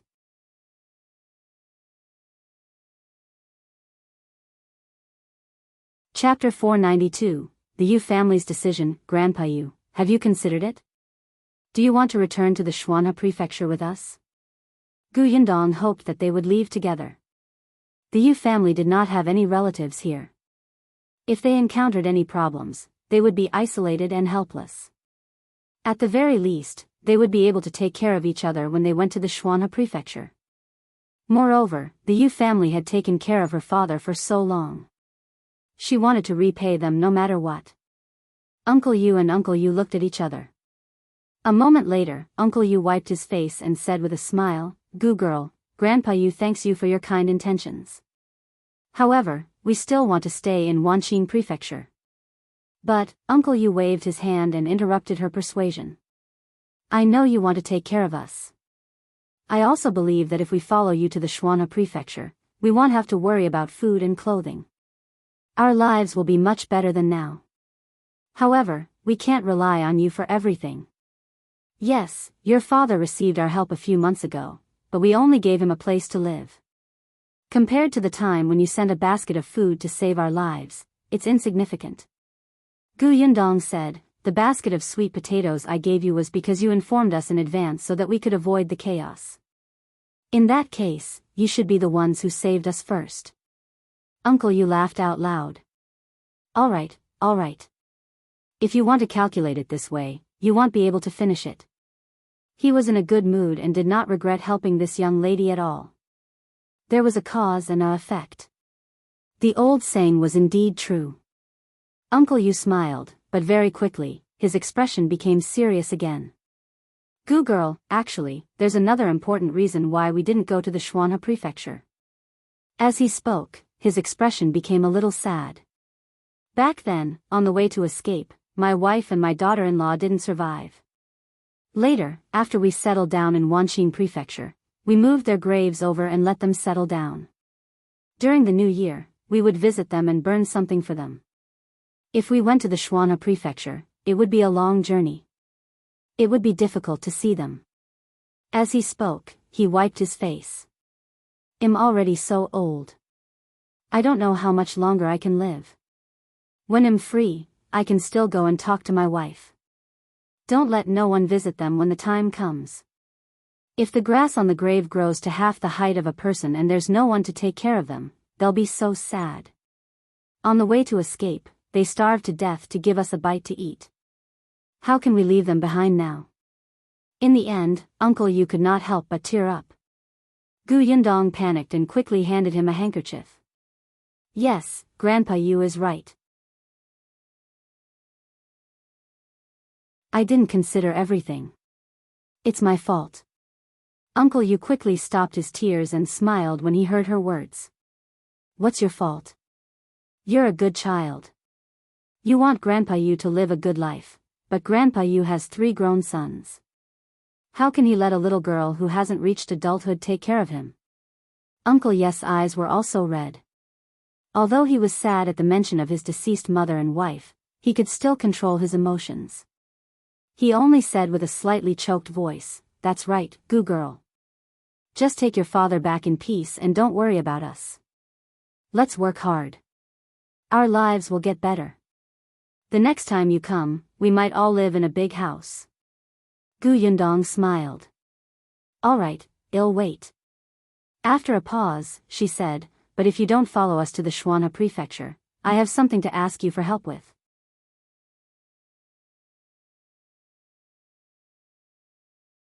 Chapter 493, Eugene being beaten. Gu Dajiang, who had been silent all this while, was stunned. Then, as if he had thought of something, he immediately stopped talking. Uncle Yu and Uncle Yu were very straightforward. Tell us, what do you need our help with? As long as we can do it, we will definitely help. I have a shop in Wanxin Prefecture, but there's no one. Before she could finish speaking, she saw someone running in from the door. Gu Yundong took a closer look. Wasn't this Grandpa Zhang, whom she had met the other day? Io, old you, quickly go over and take a look. Your grandson was beaten up. Everyone in the room was stunned and hurriedly stood up. Seeing this, Gu Yundong immediately reached out to help Gu Dajiang. Shui Rong immediately supported Uncle Yu and the few of them walked out of the courtyard. Eugene happened to walk into the courtyard. When he saw everyone, he was stunned for a moment before squeezing out a smile. Uncle Gu, you're here? Everyone looked at his face. It was bruised and swollen. He did look like he had been beaten up. Uncle Yu took 2 steps forward. What happened? How did you get beaten up like this? Who hit you? Eugene shook his head. Master, I'm fine. I also beat the other party up. He's even worse than me. When the 2 Yu family members heard this, their anger decreased a little. They quickly brought Eugene into the house. Uncle Yu hurriedly went not far away to send for a doctor. The other party took a look, prescribed some medicine, and left. It was not a big deal. Uncle Yu regained his senses and asked, what happened? Aren't you in the shop now? When he heard about the shop, Eugene's expression darkened. Father, there's no more work in the shop. I'll find another one later. Why is it gone? Eugene pursed his lips and said in a low voice, wasn't the Xian family's house confiscated? Their shops were also taken back by the imperial court. The shopkeepers and waiters inside are all being interrogated. Those who are guilty were arrested, and those who aren't guilty were released. In the past, there was a waiter who worked in the Xian family's shop. He was our shopkeeper's relative. Now that the waiter has nothing to do, he came to our shop to find a job. The result was obvious. The shopkeeper didn't like Eugene to begin with. After all, Eugene was tolerant and diligent. The boss had already praised him twice when he came twice. If this continued, Eugene would probably replace him as the shopkeeper. This time, his relative came to look for work, and he immediately agreed. He was picky with Eugene, saying that if he kept breaking stuff and his salary would be deducted and he would have to compensate. Eugene could be considered to have been trained to have a good temper. Even so, he could not help but flare up. He finally knew that no matter how well he did, no matter how much he could tolerate, the shopkeeper would find a reason for him to make room for his relative. As soon as this anger rose, he simply quit. He pointed at the shopkeeper and scolded him fiercely. The shopkeeper was so angry that he fell backward. The relative beside him, who had been watching the show, rolled up his sleeves and was about to hit him for helping him vent his anger. The 2 of them started fighting in the shop. After all, Eugene had experienced a disaster and had a lot of strength. That person was no match for him. If the shopkeeper had not rushed up to help, Eugene would not have been injured. Uncle Yu and his son were furious when they heard that. This shopkeeper is not a good person. In the past, he used to say that our Xiao Jin did not do well and gave us less money. Now, in order to make room for his relative, he even tormented our Xiao Jin like this. Gu Yundong looked at Gu Dajiang and suddenly said, that's great.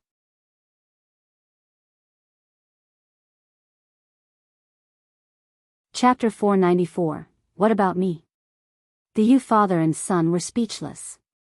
Huh?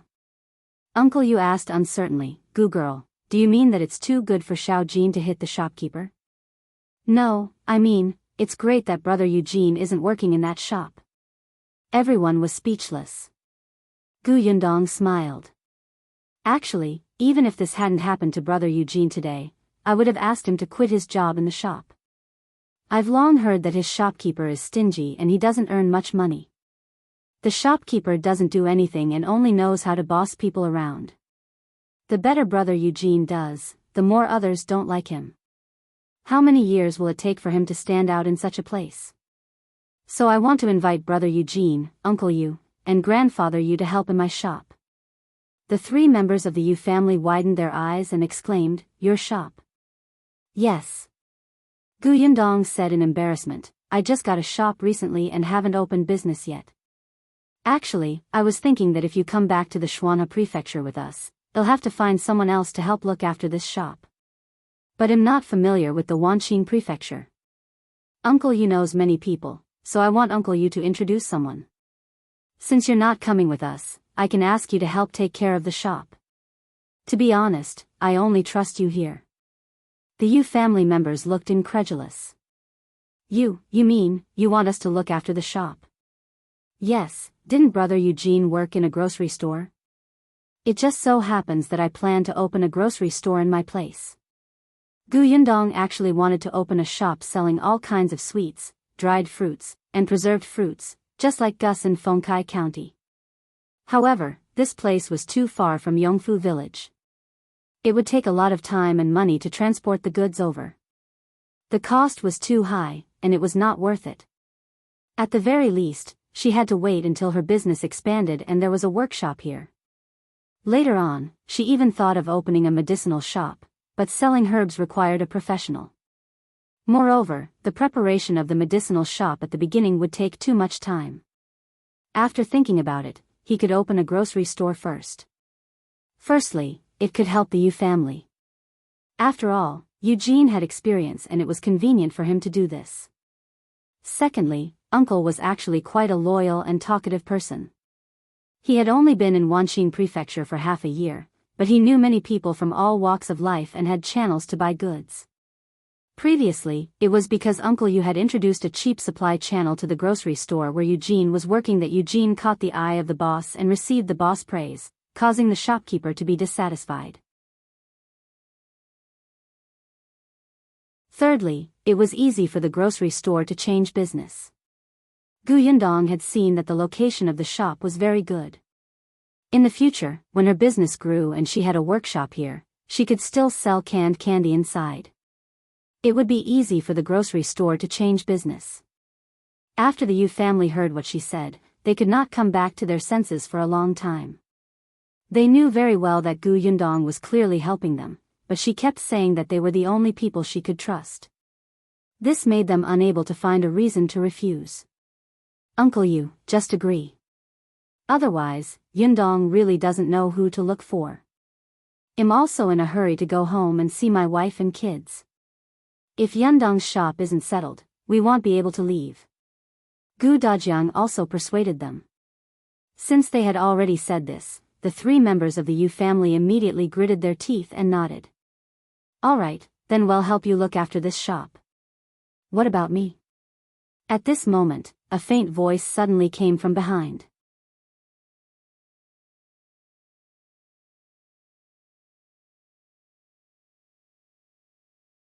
Other than Brother Eugene having some experience, you have to slowly figure everything out.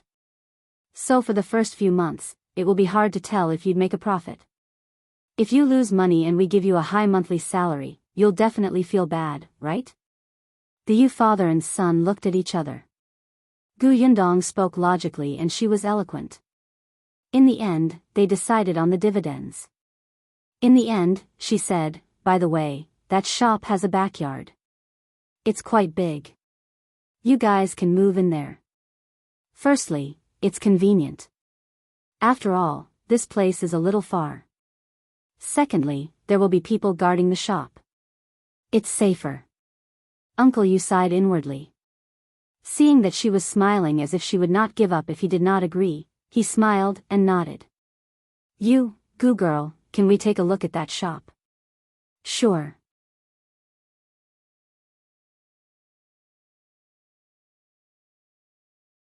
Chapter 496, Complicated Feelings. It had been 2 days since the Xian residence had been raided. Someone was temporarily in charge of the government office, waiting for the emperor to transfer a new prefecture magistrate over. Gu Yundong's contract was personally given to her by Am Mo Xulin. Yesterday, Shui Rong had gone to the government office to ask about it. The contract had been opened early this morning, so it was not a problem for her to enter. When the group of people came out of the Yu residence, they saw many people looking over curiously. The crowd waited until they were gone before they began to talk. Where is the Yu family going? Could it be that Gu Dajiang is planning to give the Yu family some benefits on account of their past relationship? What benefits? Don't tell me they're going to help the Yu family move out of here? Stop joking. That's impossible. The Yu family doesn't have any luggage. How can they move out? I think they'll at most treat the Yu family to a meal at a big restaurant. No way. The Yu family took Gu Dajiang in for a few months, but he's repaying them with just one meal? That's too stingy. That's why Gu Dajiang is an ingrate. Cough, cough. Suddenly, a sudden cough sounded from behind the crowd. Everyone turned around and saw Grandpa Zhang standing behind them with an unfathomable expression. He sneered at these people who were making sarcastic remarks. Alright, why are you so troublesome? How can brother you not know what kind of person Gu Dajiang is? Go do what you need to do. Hey, old Zhang, you were in the Yu family just now, right? What did they say? Tell us. What did they say? Grandpa Zhang said impatiently. How would I know? Disperse, disperse. With that, he turned around and left with his hands behind his back. However, there was a sly smile on his face. He wasn't going to tell these people that the Yu family was about to own a shop. What if they went to fawn on old Yu later? When he was hired to work and earn money, he would show off in front of these people. Just thinking about it made him happy. They must have gone to look at the shop, right? Sigh, he really wanted to follow them to take a look. Uncle Yu, who was being gossiped about, felt his ears itch and could not help but reach out to rub them. The Yu family was a little far away from the shop. When they reached the entrance of the alley, everyone still got into the carriage. By the time they reached the shop, it was already past noon. Gu Yundong brought them to a nearby restaurant for a meal before walking towards the shop. Only when they stood at the entrance of the shop did the Yu family look ahead in shock. This was the shop that the Gu family was talking about. Such a big shop would be a grocery store. This was especially shocking for Eugene. He had been working in the grocery store for more than half a year and more or less knew some things.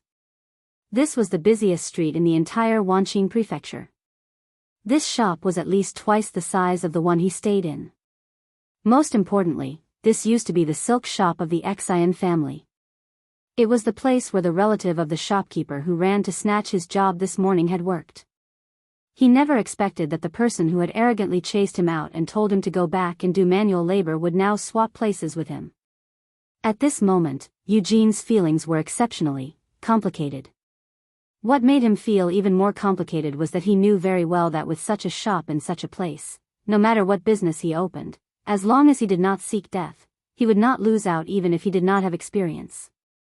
Eugene could not help but look at Gu Yundong, who seemed to sense his gaze and met his hesitant expression. She guessed what he wanted to say and immediately blinked at him and shushed him.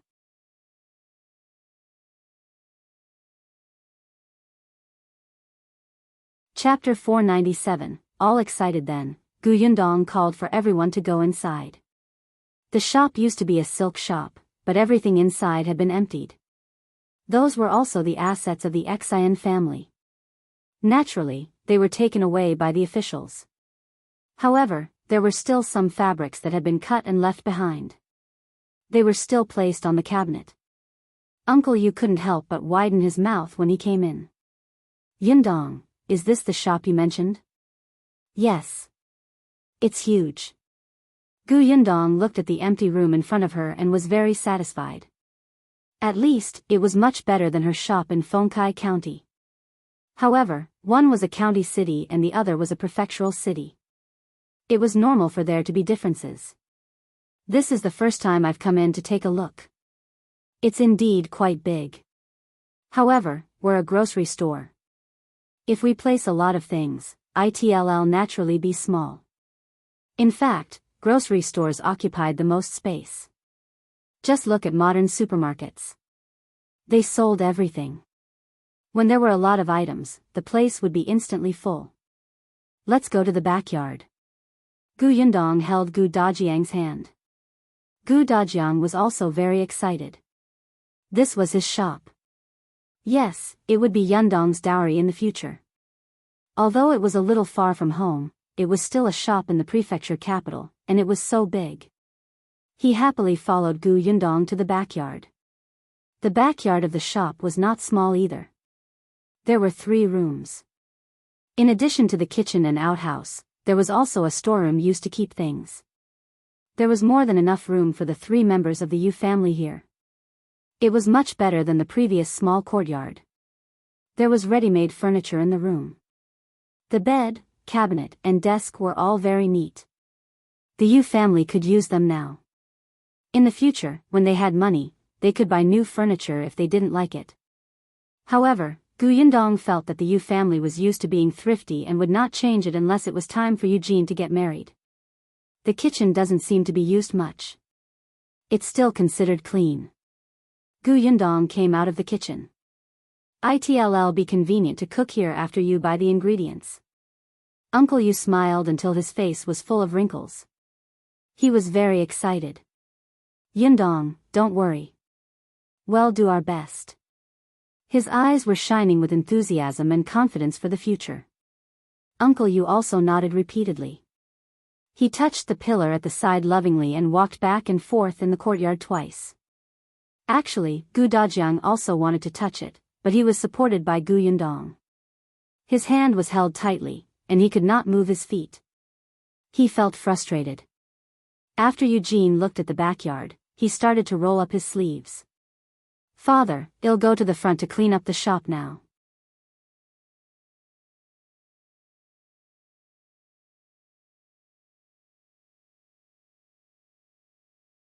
Chapter 498. Want to buy this shop? Tong Shuitao looked up and saw a young girl walking in. She looked to be 15 or 16 years old and had a high posture. There were 2 maidservants following her. She glanced at them, then turned around and shouted, "Brother, there's someone inside." Soon, a man in his 20s followed in. He was also dressed in brocade and looked elegant. Eugene had already walked up to them and asked with a smile, "May I ask what's the matter?" He was smiling, but his face was still injured, so his smile looked a little twisted. The girl immediately took a step back. "Stay away from me." Uncle Yu stepped forward. "What's the matter?" The girl asked arrogantly, "Did you buy this shop?" "Well, be in charge of this shop from now on." The girl sized them up from head to toe for a while. "Just you guys?" "All right, I want to purchase this shop from you. Just name your price." "Wan, don't be rude," Duan Xian scolded softly. His sister didn't get it, but he did. They were saying they were in charge, which meant the owner was someone else. Duan Wan was a little dissatisfied. "We were the ones who took a fancy to it first. Who knew that someone would intercept us?" The Xian family's shops would be auctioned off by the imperial court after they were confiscated. Furthermore, the earlier the better. After all, the sudden closure of many shops in such a huge prefectural city would affect the lives of the commoners. The Duan family had bought the most shops this time. 1/3 of the Xian family's shops had gone into their pockets. However, while Duan Xian had bought so many shops, the one he wanted the most was not on the auction list. He felt that it was strange and went to ask. Those people only said that it had been sold. Duan Xian thought very highly of this shop. The size was secondary. The main thing was that it was in a good location. He had been determined to get this shop before, and he did not expect such an outcome. Since the seal on the shop was removed this morning, he had gotten someone to watch over it. If they saw the owner, they had to quickly return to the Duan family to report. That was why he came to the shop with Duan Wan, who insisted on coming along, when he heard the news. Seeing that the Yu father and son didn't look too good after hearing Duan Wan's words, he immediately pushed Duan Wan back and took a few steps forward. He said politely, "Little brother, I'm from the Duan family. I want to talk to your boss about this shop. I wonder if it's convenient for you to introduce me to them." The Duan family?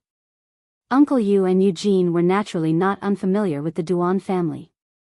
In their eyes, this was a colossus like the Xian family. Previously, the Xian family was still suppressing them. Now that the entire Xian family had been exterminated, there was no one in the Wanqing prefecture who could suppress the Duan family. The Duan family wanted to buy this shop. The two of them immediately became worried. This was not to be trifled with. Uncle Yu was about to go in to look for Gu Yundong, but Tong Shuitao had already turned around smartly and gone in. She didn't dare to let Gu Dajiang and Uncle Yu know.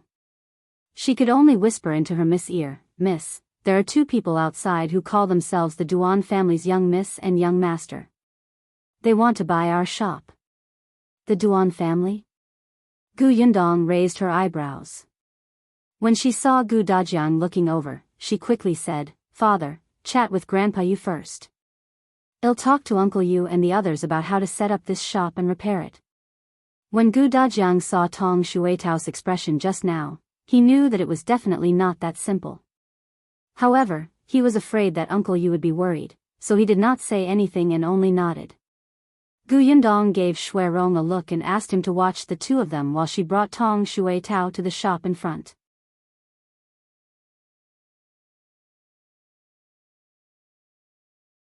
Chapter 499. What does the shop do? Gu Yundong walked into the shop and recognized him at a glance. At the same time, Duan Xian and Duan Wan also recognized her. The two of them immediately narrowed their eyes and straightened their expressions. Duan Xian instantly smiled. "So it's Miss Gu. We didn't have the time to talk the last time we met. I didn't expect to see you again today."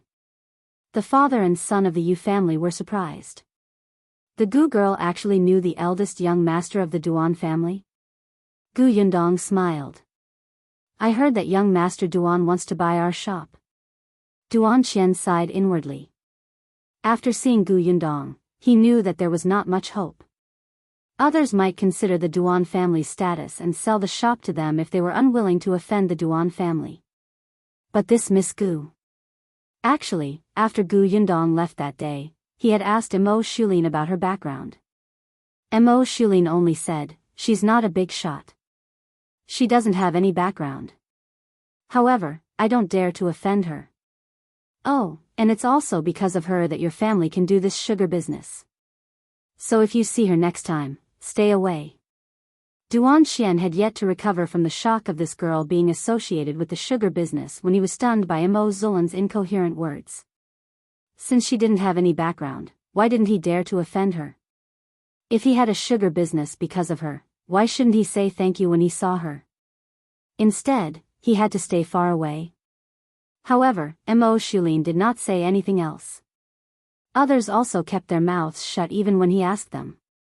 However, Duan Wan had told her that at the entrance of the Xian residence that day, she had personally seen Miss Gu throw a stone at the back of the head of the fourth brother who was following Lord Am Mo. Not only was he not angry, he even invited her in with a smile. This series of actions was really confusing, but Duan Xian understood. Not only could he not offend this Miss Gu, but he should also try his best to befriend her. Hence, when he heard Gu Yundong's question, he said very gently, "Yes, we do have the intention to buy this shop. I wonder if Miss Gu has the intention to sell it. We can negotiate the price." Gu Yundong shook her head. "I don't intend to sell this shop. Besides, it was given to me by someone else. If I sell it, wouldn't I be letting them down?" Gu Yundong was telling the truth and did not hint anything. However, Duan Xian's expression changed slightly. Someone gave it to her? Who would dare to give away the shop that the imperial court had confiscated? It could only be the imperial court. Duan Xian instantly put away all his thoughts and changed the topic. "In that case, it seems that we can only look elsewhere." He looked helpless. He turned around and saw the Yu father and son. He then looked at the relatively neat shop and asked curiously, "Miss Gu, are you planning to open for business? What kind of business are you doing? If you need me, just tell me. The Duan family can still be of use in Wanqing prefecture." Gu Yundong actually wanted to be on good terms with the Duan family, especially when Duan Xian's attitude was very friendly. After all, she was going to leave soon. If the 3 members of the Yu family opened a shop in such a prosperous area, they would easily be targeted if they did not have any backing. Young Master Duan came at the right time. Hence, Gu Yundong asked Tong Shui Tao to tidy up the tables and chairs. After inviting Duan Xian and Duan Wan to sit down, she said, I do plan to tidy up and open for business. Oh. Will you continue to sell satin and cloth, or tea and wine? Or maybe jewelry?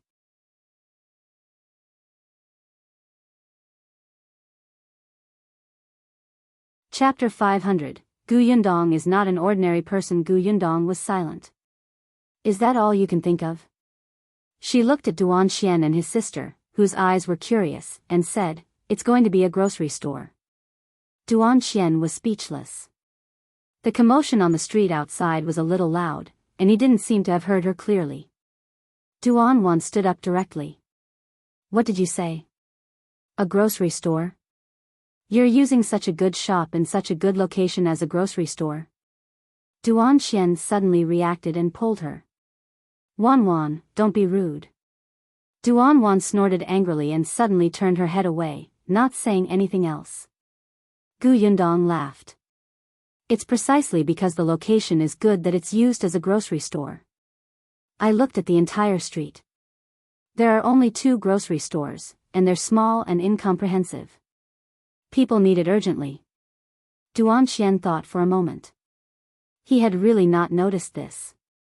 The Duan family was mainly in the tea business. Of course, they had dabbled in other businesses, but he really didn't have a grocery store. As for whether it was convenient for shopping or not, with their status, they would not care. There were servants who would do it. Now that he heard Gu Yundong's words, it made sense. Young Master Duan, are you looking down on my small grocery store? Gu Yundong asked with a smile. Duan Xian immediately shook his head. Of course not. It's just unexpected. Will young Master Duan still take care of our small grocery store? Miss Gu is too humble. No matter what, we've met twice. I'm thick-skinned enough to call myself your friend. Friends naturally take care of each other. Thank you very much. Gu Yundong then introduced the Yu father and son. These are Uncle Yu and Brother Eugene. They will manage this shop from now on. Uncle Yu, you heard what young Master Duan said. If you encounter any trouble in the future, feel free to look for him. We are friends. Duan Xian, I didn't expect you to be so good at climbing up the ladder. The corners of Duan Wan's mouth twitched. Couldn't this woman tell that he was just being polite? Uncle Yu was a little excited and nervous, and his palms were sweating. Although he had gotten used to it, he had never interacted with someone of Duan Xian's status. Hello, young Master Duan. Im Yu Yanghong. Please take care of me. Duan Xian stood up. Manager Yu, you're too polite. He had heard that Lady Gu addressed the Yu father and son as uncle and brother. In other words, she did not treat them as ordinary subordinates. They had a deeper bond. He looked at Gu Yundong. Miss Gu, do you mean to leave Wanqing Prefecture? Yes, I'll leave after a while. I might come over occasionally in the future. The next time I come, I'll bring something for young Master Duan. Perhaps we can work together? Duan Xian was stunned. She was indeed not from Wanqing Prefecture. However, he quickly became interested in the collaboration she mentioned. He wanted to know more, but Gu Yundong did not elaborate. The 2 of them exchanged a few polite words. Duan Xian left a jade token and told Uncle Yu to look for him if anything happened. Then, he left. To be able to leave behind a jade token was already very sincere. Gu Yundong walked them out. Looking at their backs as they spoke at the door, Uncle Yu heaved a sigh of relief and said, no wonder the Gu girl could protect her mother and younger siblings all the way to the Xuanhe Prefecture in such a difficult environment. She even got a shop and servants in just half a year. This girl is not an ordinary person. Eugene nodded and looked down at the jade pendant in his hand. Father, this.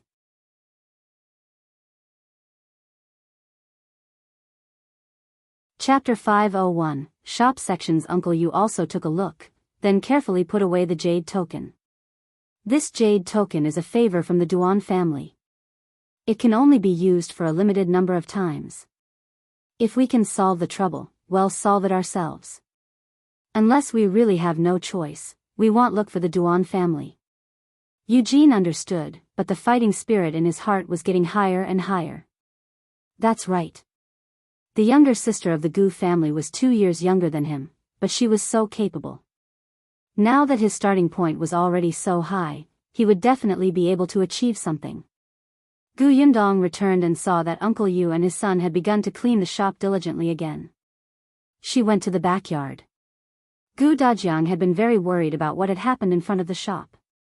He seemed to hear a few unfamiliar voices. He almost could not help but go over to take a look. When he saw Gu Yundong return, he hurriedly asked, "What happened ahead?" "It's nothing. It's just that someone wants to buy our shop, so I rejected them." "They didn't make things difficult for you, did they?" "No, we even became friends." Gu Dajiang felt that his Yundong was really amazing. He was so proud of her. The shop was quickly tidied up. Gu Yundong looked at the cabinets in front of him. These cabinets were all erected against the wall. They were used to store all kinds of cloth.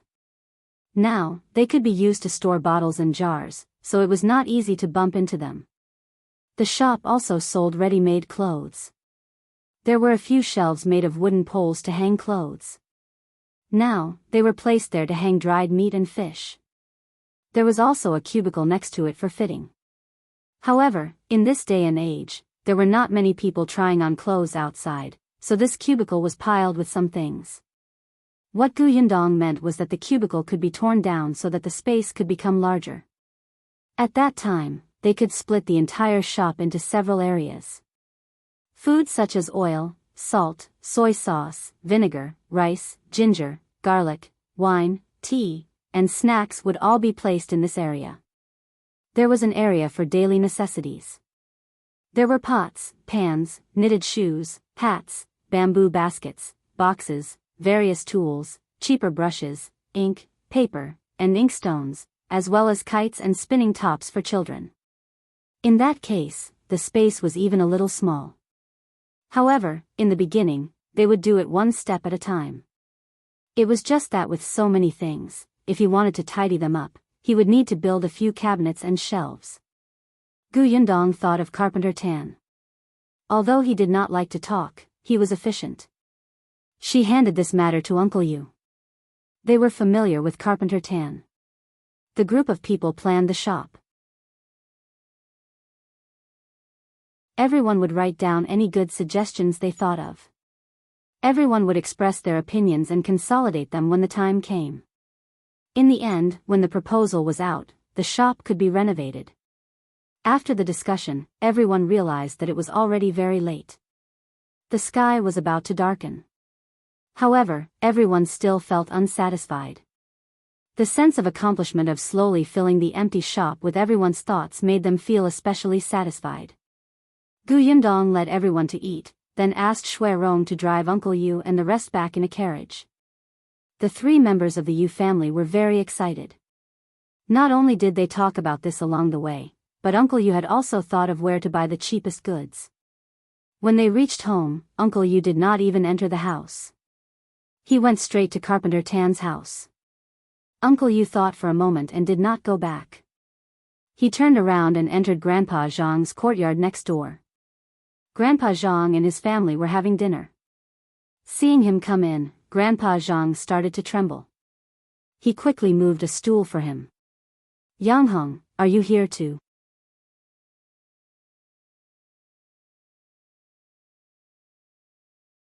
Chapter 502, Hiring the Zhang family's first son. Grandpa Zhang was so excited that he couldn't speak, and the Zhang family looked at him in confusion. Uncle Yu knew what he meant and nodded.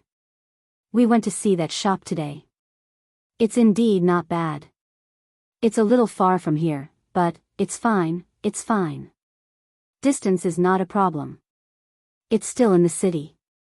Uncle Yu said, "I haven't finished speaking." All right. Tell me, I won't interrupt you. The Zhang family looked at Grandpa Zhang with a strange expression. Uncle Yu also felt that he might have come to the wrong place. He had never known that Grandpa Zhang's personality could be like this. Letting out a breath, he thought about leaving as soon as possible. What I mean is that the shop has a backyard. If it's too late and you can't come back in time, you can stay there for the night. That's good. I'm fine with it. Grandpa Zhang was even happier. He wanted to say that commute would truly be a problem for his old arms and legs. He didn't expect there to be a place to stay. That would be easy. Uncle Yu looked at him and found it hard to explain. But Grandpa Zhang, we want to hire another person. We plan to hire Brother Zhang. What? Grandpa Zhang's expression changed in a second. He suddenly stood up and raised his voice. What did you say? The Zhang family finally understood. The person called Brother Zhang widened his eyes and asked in disbelief, Yundong, do you mean that your family is going to open a shop now? Do you even plan to hire me as a shop assistant? I do have such plans. That shop belongs to the Gu family. They want to take care of our family. However, the shop is indeed big. I know that Brother Zhang is diligent, honest, and tolerant. I thought that if you're willing, you can go to the shop to help. Brother Zhang's eyes lit up and he instantly straightened his back. I'm willing, of course I'm willing. The Zhang family completely understood and were immediately overjoyed, especially Brother Zhang's wife. When she heard that her man had found a stable job, her eyes turned red. The others were very envious, but they were also happy for him. If Brother Zhang worked in the shop, the entire family would benefit. Grandpa Zhang was the only one left. He snorted coldly and turned his back to everyone. He squatted on the ground and sulked. Uncle Yu didn't know whether to laugh or cry. Grandpa Zhang, we didn't mean to make things difficult for you. It's just that this job requires strength. I hired Brother Zhang to go elsewhere to collect the goods. There are many places to go every day. I know Grandpa Zhang is young and strong, but I'm afraid of exhausting you, right? Grandpa Zhang's wife couldn't help but kick his foot. All right, don't you know how old you are? You're panting after taking a few steps. You still want to follow them everywhere? Aren't you afraid of falling sick from exhaustion? When the time comes, even if you earn money, you won't be able to live to enjoy it. Wake up, didn't the Yu family hire our first son? If you continue to have such a bad expression, what will happen to you if he loses the job? Grandpa Zhang immediately stood up from the ground. That won't do. Yangheng, you promised me that you would hire my first son. Of course. Only then did Grandpa Zhang become happy. Forget it. If his son went to do it, so be it. He could also show off to others. However, there was no time for him to show off. When Uncle Yu went to Carpenter Tan to talk about this, someone happened to come to look for Carpenter Tan to order something and heard Uncle Yes' words from beginning to end. The neighbors in this area instantly knew that Gu Dajiang's family had opened a shop and handed it to the Yu family to manage.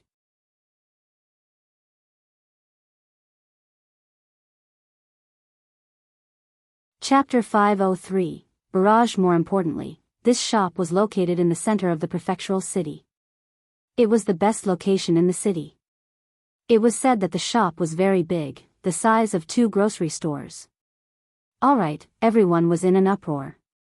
Then, they swarmed towards the Yu family's house. They were so crowded at the door that they could fight. All of them used the best eloquence in their lives to recommend themselves desperately, wanting to work in that shop. Until Uncle Yu told everyone in a regretful tone that he had already hired the eldest son of the Zhang family next door. Everyone was stunned for a moment before they started scolding old Zhang. I wondered why he was hypocritically telling us not to spout nonsense this morning. Did he already know about it? That's right. Wasn't he at old Yes' house in the morning? He must have heard the entire process. I saw Yangheng go to old Zhang's house just now. Oh my, if I had known, would have stopped him. All of them instantly scolded the pretentious old man Zhang. Therefore, When he gathered his emotions and planned to go out to brag and tell everyone that his son had got a job, he was almost beaten up by his neighbors. When the 3 members of the Yu family heard the commotion outside, they all smiled and went to bed to rest. In the following days, Yundong and the Yu family began to renovate the provision store.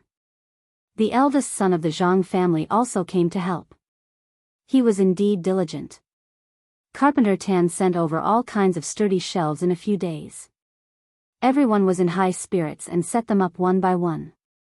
In an instant, the place became decent. Dajiang had come once. He had been forced by Yundong to recuperate in the inn. Now that his wound had already scabbed over, it was just itchy and uncomfortable. Sometimes, Dajiang couldn't help but grab it, and it would bleed. Yundong asked Shui Rong to keep an eye on him. She even wrapped Dajiang's 10 fingers in gauze. Dajiang didn't know whether to laugh or cry as he looked at his thick fingers. He didn't expect such a day to come for him. During the renovation of the shop, Duan Xian came twice. Yundong found this person quite interesting and even invited him to the Xianxia prefecture when he was free. Unexpectedly, Duan Xian agreed. I do want to make a trip to the Xianxia prefecture. I heard that someone started manufacturing and selling white sugar in that place. Yundong, who had created white sugar, was speechless. She could only touch her nose and laugh dryly. Duan had never been here. Anyway, Yundong felt that she was making a fuss. Perhaps because there was no pressure from the Xian family, as the young lady of the Duan family, she was a little arrogant. After the shop was renovated, Uncle Yu brought the eldest son of the Zhang family to the countryside to collect things, including eggs, food, and some daily necessities. He had already contacted the providers a few days ago. Now that he had given them money, he could just bring them back. On the first day of business, Yundong invited the lion dance team over to have a good time. Most importantly, she had invited Duan Xian over. As the heir of the Duan clan, Duan Xian's face was not unfamiliar in this city. Everyone who came to watch the show knew that the Duan family was endorsing the shop. Originally, some of the wealthy families in the city who wanted to buy this shop, and even the small officials and generals with some power, had all given up their thoughts now. Instead, they openly bought some gifts to congratulate the shopkeeper on opening. It was just that when they saw the shop's plaque, they were a little speechless. Why, was this a grocery store?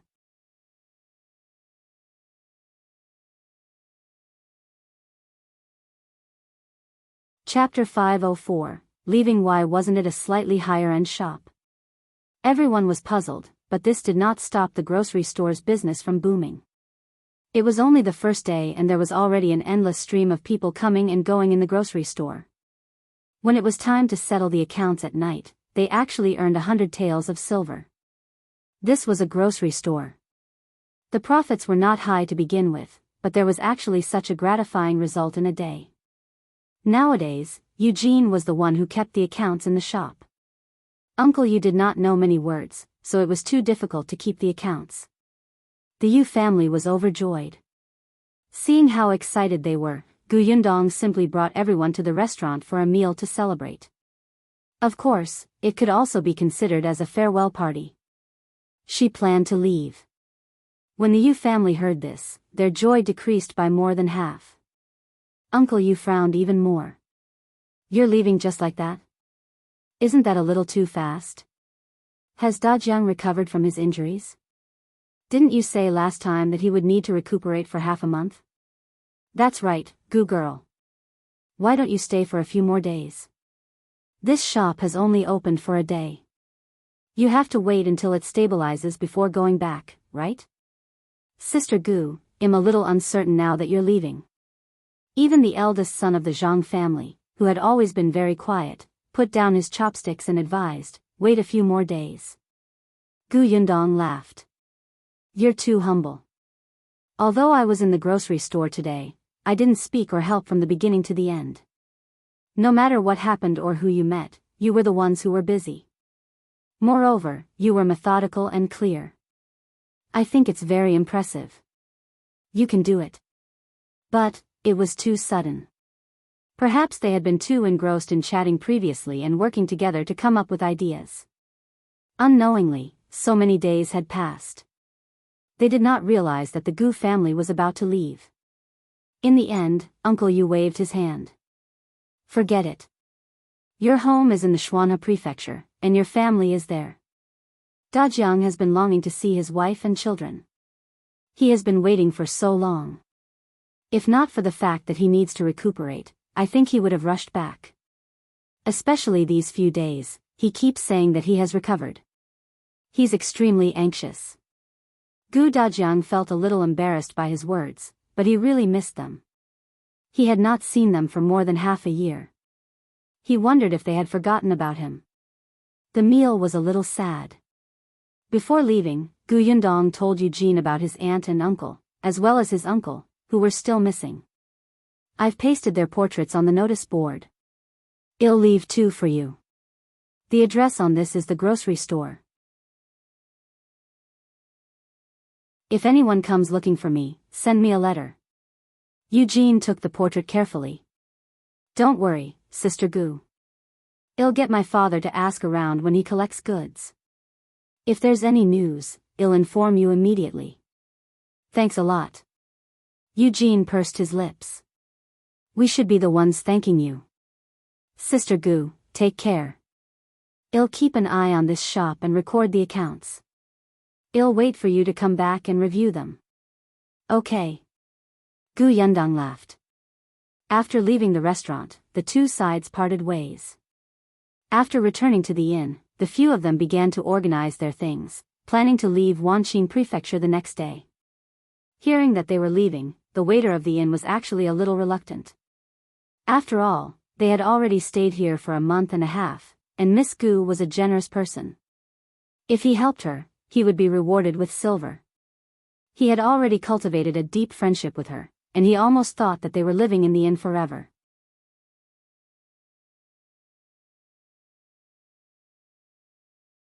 Chapter 505, Yundong, you've changed too much. Now that she was leaving, the waiter really felt lost. He went back and brought some pickled vegetables for Gu Yundong. They were made by his mother. Miss Gu, bring the food along to eat on the way. In the future, you must remember that there is a waiter in Wanqing Prefecture. Gu Yundong was speechless. After thinking for a while, she said, I'll come again. Don't worry, I'll remember you. The waiter immediately became happy. Gu Yundong began to move the things onto the carriage bit by bit. She did not let Gu Dajiang do it, as their journey would definitely be bumpy and difficult. Although Gu Dajiang had recovered, he was different from them. He would probably suffer a lot along the way. For this reason, she specially laid a thick layer of mattress in the carriage. Gu Dajiang looked at the sky. Yundong, the weather is quite hot. Gu Yundong was unmoved. It won't be bumpy with all the mattress. If it's hot, just fan yourself. She didn't look at Gu Dajiang and instructed Shui Rong to put away the pots and bowls. Gu Yundong asked Tong Shuitao to fill a few water bags. Now that she was experienced, she knew how long she could make until nightfall. When the time came, she could take a rest in a town or village she passed. By the time everything was ready, it was already 7 in the morning. The few of them got into the carriage and headed straight for the city gate. Unexpectedly, as soon as she left the inn, she saw Uncle Yu and Uncle Yu standing there with 2 huge bags in their hands. She did not know what they were carrying. Gu Yundong quickly got down from the carriage. Grandpa Yu, why are you here? If you're going back, of course we have to come and send you off. Don't worry, Eugene and the Zhang family's eldest son are in the shop. It won't be a problem. As he spoke, he handed over the 2 bags. It's not anything good. It's just some food and necessities. I got up in the morning and baked the flatbread inside. It's not much. It's a token of my appreciation. Gu Yundong touched it through the cloth. How was it not much? Checking the weight, she felt that Grandpa Yu probably did not sleep much last night. Uncle Yu chased them into the carriage. All right, you guys can go up. It's getting late. I won't hold you up. Gu Yundong and Gu Dajiang bade them farewell before setting off again. When they arrived at the city gate, they bumped into Duan Xian. He seemed to have come to deliver something to them, but it was a little too much. Gu Yundong was worried that the carriage would collapse, so when no one was paying attention, she put away some things that were not very useful into her spatial storage. After bidding farewell, the four of them sped up a little. The carriage was driven by Shui Rong. Tong Shuitao would occasionally change seats with him. They walked at a leisurely pace and saw a lot of scenery. Gu Yundong had arranged everything in an orderly manner. Gu Dajiang was actually mentally prepared. The journey might not be easy. Unexpectedly, it was much more comfortable than he had imagined.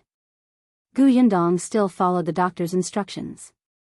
She would rather walk slowly on the road to ensure that they had good food, especially Gu Dajiang, who needed more nourishment. Therefore, she would personally cook. Gu Dajiang watched her cook the porridge steadily, his eyes filled with relief and joy. "Father, come, take it. It's very hot." Gu Yundong brought him a bowl and Gu Dajiang instantly came back to his senses. He took a bite slowly and his eyes lit up. "You can actually make such delicious porridge in the wilderness." Gu Yundong smiled. Gu Dajiang continued, "Yundong, you've changed too much from before." Gu Yundong's heart skipped a beat. Finally, it was here.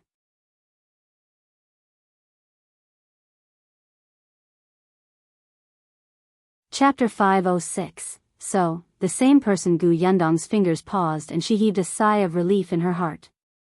However, she had already thought of the words she had prepared before.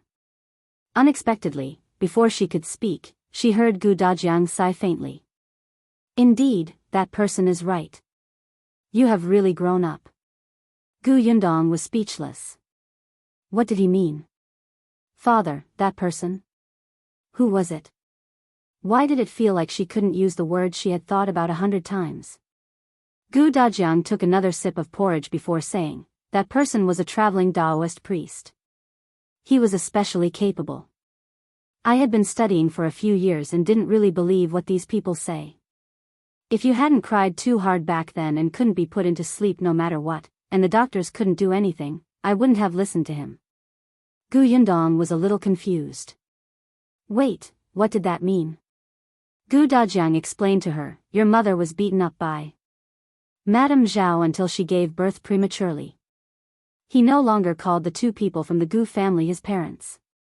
Gu Yundong had already told him that while he had distracted the attention of the bandits for the sake of his family, in the end, his family of 4 had been chased out of the team by his parents to fend for themselves. In that kind of environment, his father knew that his wife was foolish and his children were young. There was only one outcome for them after they were chased out, but his father still did it. Although Gu Dajiang had long been disappointed in his parents, this time, he had really severed all ties with them and would no longer treat them as family. When you were born, you were thin and small, and your breathing was extremely weak. However, you kept crying. No matter how we coaxed you, it was useless unless you cried until you were tired and fell asleep. It was that traveling Taoist who helped you stop crying. He also said that your soul was unstable, and in the future, you would be an extremely easily agitated person until you were 14 years old. If you safely survived a death tribulation and your soul returned to your body, you would truly grow up." Gu Yundong was dumbfounded. Return of the soul? Why was it like listening to a heavenly book? She frowned and thought carefully about the host's personality. She was indeed a sentimental person. She could cry for 2 hours under the blanket for small matters. She had never liked the host's personality.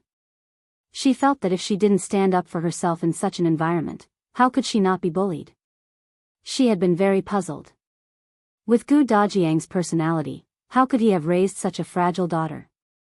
Now that she heard him say this, she could understand. Wait a minute. Gu Yundong's frown deepened. She thought of her life in the modern world. She was the complete opposite of the original owner of the body. Be it in the orphanage or later in society, she looked at everything indifferently and coldly. Therefore, she did not even have a friend. She did not even feel a deep bond with her foster parents who had adopted her. Yundong could not help but fall into deep thought. So, her modern self was also in an unstable state. Because of a famine and an apocalypse, the two of them experienced a death tribulation and became one? Yundong pursed her lips tightly. Now that she thought about it, some things were very strange. For example, how she was easily moved by her mother and siblings. In just a month, she was able to take care of them, protect them, and feel sorry for them. For example, even though she had never met Dajiang, she could still feel her heart ache and panic when she saw him seriously injured. Was it because they were her family to begin with?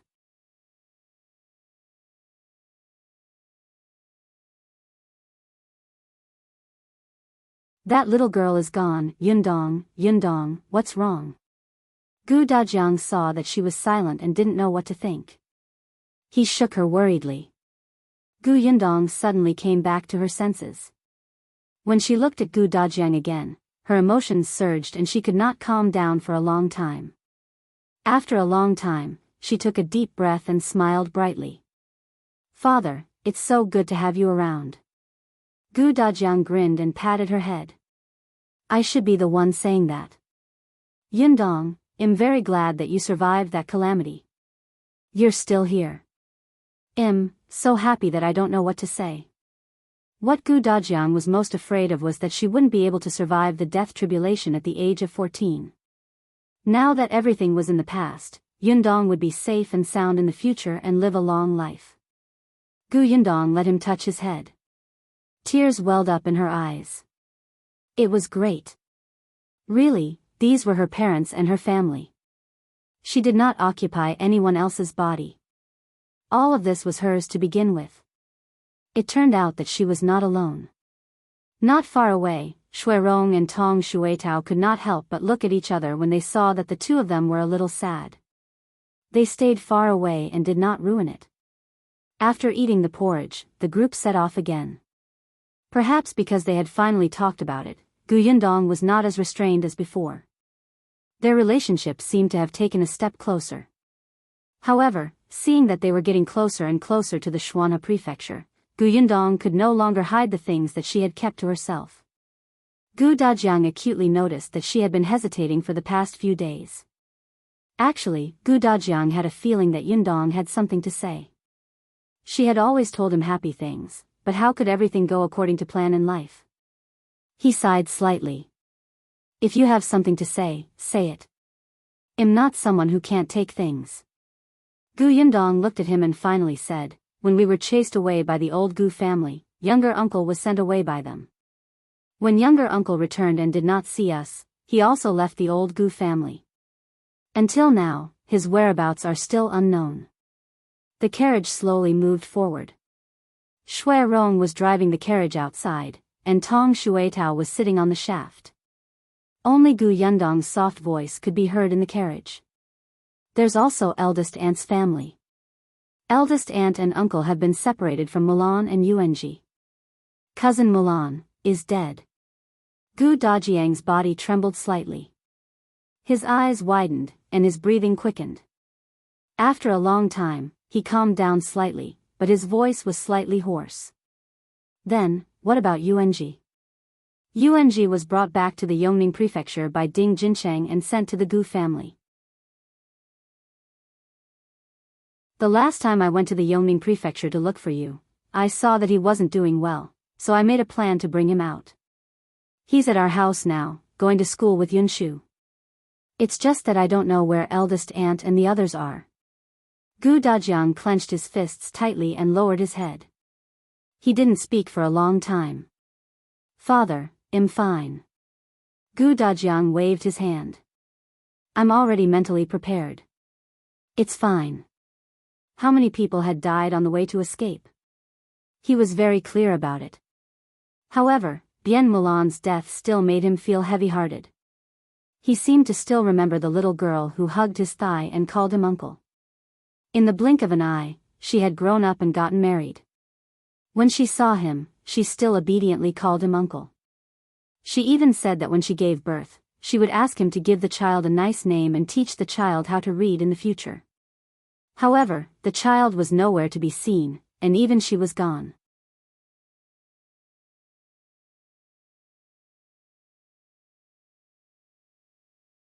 His little Cabbage has been taken by a pig? Gu Yundong did not say anything else and let him slowly digest this information. For the rest of the journey, Gu Dajiang was very silent. His depressed mood only gradually improved the next day. The dead had already passed away, and the living had to continue. Although he didn't know where Aunt Gu and Uncle Gu were and how they were doing, Gu Dajiang knew that they were definitely still alive. They would meet eventually. He tried his best to put aside those negative emotions. At the thought that he was about to see his wife and children, his mood finally improved. But when he saw that Gu Yundong looked like she had something to say, Gu Dajiang one's eyebrows could not help but twitch. What other bad news do you have for me? There shouldn't be any left, right? He was only concerned about his eldest sister and younger brother now. His own family was all around him. Yundong had already told him what was going on. Gu Yundong thought for a moment. Actually, it's not bad news. Then tell me. Well, actually, before I found father, I was engaged. What? Gu Dajiang suddenly jumped up and hit his head on the carriage roof. With a bang, Gu Dajiang grimaced and covered his head. He glared at Gu Yundong angrily. Say that again. What did you do? Gu Yundong quickly helped him up. She was afraid that if he moved too abruptly, his head would not be the only thing injured. However, when she met Gu Dajiang's widened eyes, she could only say softly again, I'm engaged. Why did it sound like a question? Could it be that if he said no, she would immediately deny it? Why are you engaged? How old are you? Do you know what kind of person the other party is? Don't you know that people can be sinister, especially since you're good-looking and rich? Who knows if the other party has ulterior motives? His family is also insensible. Your mother hasn't recovered from her illness, and your father hasn't been found, and yet they came to propose marriage.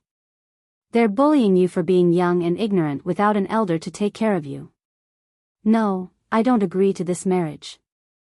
The more Gu Dajiang spoke, the angrier he became. The angrier he became, the more he felt that the other party was not a good person. He felt like his heart was about to explode. His beautiful little Cabbage had been stolen by a pig just like that? Ridiculous, ridiculous. Gu Yundong knew that he would have such a reaction. She laughed dryly and whispered, Father, it's just an engagement. An engagement, so it can be cancelled? Gu Yundong was speechless. No. What she meant was that they planned to wait until mother's illness was cured and father was found before getting married. Gu Dajiang snorted coldly. We have to discuss the matter of canceling the engagement slowly. We can't be hasty. Most importantly, we can't ruin your reputation. Let's think about it later. It's best if the other party makes a mistake. Gu Yundong's eyes widened. I did not expect you to be such a father. No, she had never thought of canceling the engagement. Father, Brother Xiao is a good person. When I first started doing business, he was the one who gave me the capital. All right, and you said that he's not bullying you because you're young and ignorant. He wanted you to owe him a favor and guilt you into marrying him. It's all an old trick. I stopped playing this one more than 10 years ago. Gu Yundong rubbed her forehead. Father, have I been acting very ignorant these days?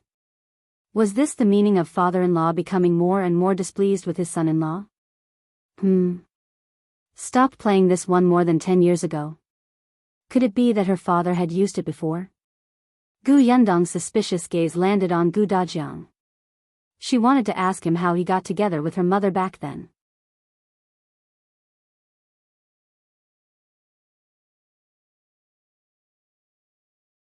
Gu Dajiang's fear of home, however, Gu Dajiang's expression was very dark.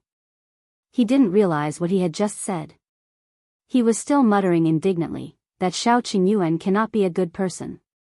Gu Yundong felt that it was better to let his father digest the news for a period of time. She would definitely make more mistakes if she said anything now. The more she protected Xiao Qingyuan, the angrier her father would become. Hence, she obediently remained silent and listened to Gu Dajiang's nagging. She scolded Xiao Qingyuan terribly. Seeing her like this, Gu Dajiang stopped after saying a few words. However, he was still whining unhappily. In the end, he asked her, "Other than this, is there anything else you want to tell me?" Gu Yundong immediately shook her head. Other than making the old Gu family half dead, there should be nothing else. Only then was Gu Dajiang slightly satisfied. However, he had to criticize Xiao Qingyuan from time to time for the rest of the journey. Gu Yundong did not know whether to laugh or cry. Were all fathers like this? Her mother liked Xiao Qingyuan very much. Of course, she didn't dare to say this to Gu Dajiang. A few days later, the carriage finally passed Xuanhe Prefecture and arrived at Fengkai County. When they reached the familiar place, Gu Yundong relaxed. She went to look at Gu Dajiang, but he was very silent and looked a little uneasy. "Father, are you feeling unwell?" "No." Gu Dajiang coughed lightly and hurriedly shook his head. He was just a little nervous. "Yes, nervous." After entering the county city, Gu Dajiang asked Gu Yundong for a bronze mirror. She had placed it in the carriage. The first time Gu Dajiang saw it, he thought that his Yundong had grown up and knew the importance of beauty. He did not expect to use it now. Holding the mirror, Gu Dajiang looked at himself carefully and asked his daughter, "Look at Dad. Does my complexion look bad? Am I very haggard with dark circles under my eyes? Or do I look old? What if your mother can't recognize me?" "Father, why do you make it sound like you're going on a blind date?" She looked at Gu Dajiang seriously and nodded seriously. "No, father is very handsome. You're like a handsome young master. Mother will definitely recognize you at first glance." "Yeah, right?" Gu Yundong nodded vigorously. Gu Dajiang took a closer look before returning the bronze mirror worriedly. Gu Yundong comforted him and diverted his attention. "Father, relax. Do you want to take a look at the county? Well, come often in the future. Would you like to familiarize yourself with it first?" Gu Dajiang felt that it made sense. He lifted the curtain and looked outside.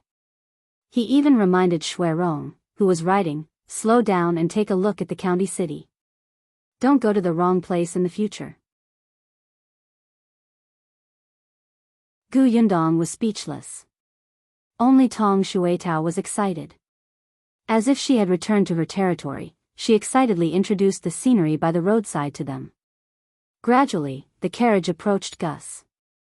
Seeing the huge plaque at the door, Tong Shuitao couldn't help but raise her voice. She said proudly, "This is our shop. Look, it's Gus. Our shop." Gu Dajiang's eyes widened as he hurriedly shouted at Shui Rong, "Stop the carriage. I'll go take a look first." Shui Rong suddenly pulled the reins. Gu Dajiang lifted the curtain of the carriage door and got out without a word. Gu Yundong rubbed her forehead. Was her father afraid of meeting his family after such a long time of departure? Shaking her head, she could only follow him out of the carriage. However, as she approached Gus, she suddenly stopped in her tracks.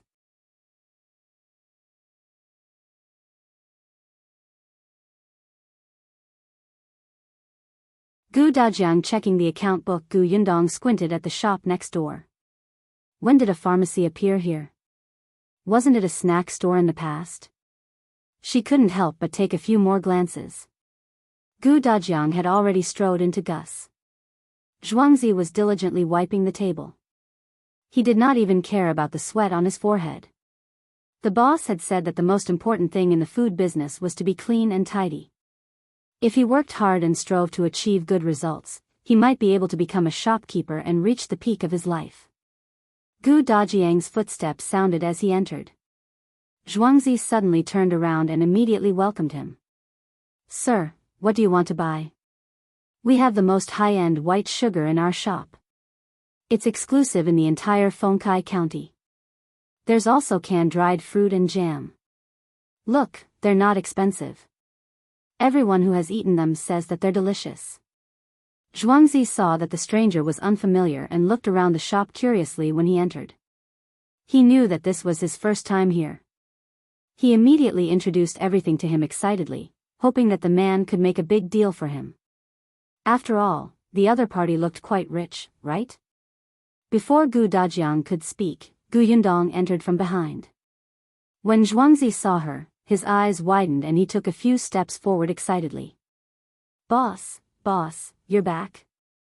As he spoke, he hurriedly shouted behind him, Shopkeeper, our boss is back. Zhang was taking things from the back. When he heard the shout, he hurriedly ran out, his body still covered in sweat. When he saw Gu Yundong coming over, he quickly wiped his hands. Boss, you're back. It's been hard on you this time. Quick, sit down.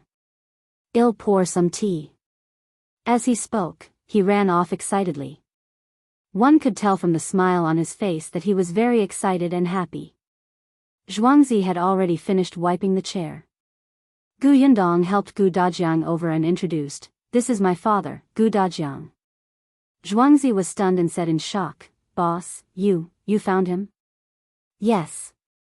Zhuangzi hurriedly bowed to Gu Dajiang. Hello, old boss. I'm Zhuangzi. Gu Dajiang, who thought that he was still very young and elegant, couldn't help but twitch his lips. It was Zhang who suddenly patted his head. What are you calling him? He said respectfully, Master. Gu Yundong couldn't help but want to laugh, but Gu Dajiang had already started sizing up the shop curiously. He went to take a look at the white sugar. Gu Yundong had given it to him before. He had even soaked it in water and mixed it with porridge. It could be used to make different delicious food.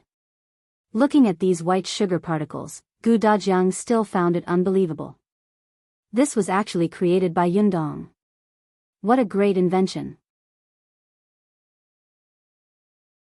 His daughter was indeed smart and capable. So much pride. Gu Dajiang straightened his back even more.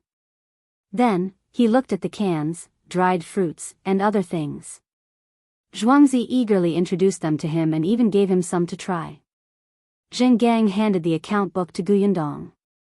Boss, these are the accounts for the past few months. Take a look. Gu Yundong took the account book but did not open it.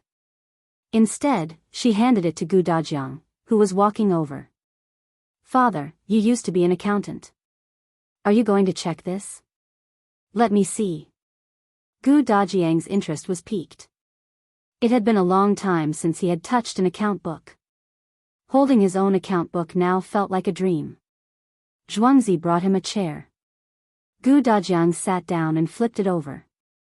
However, just as he flipped to the first page, his pupils suddenly widened and he sucked in a cold breath.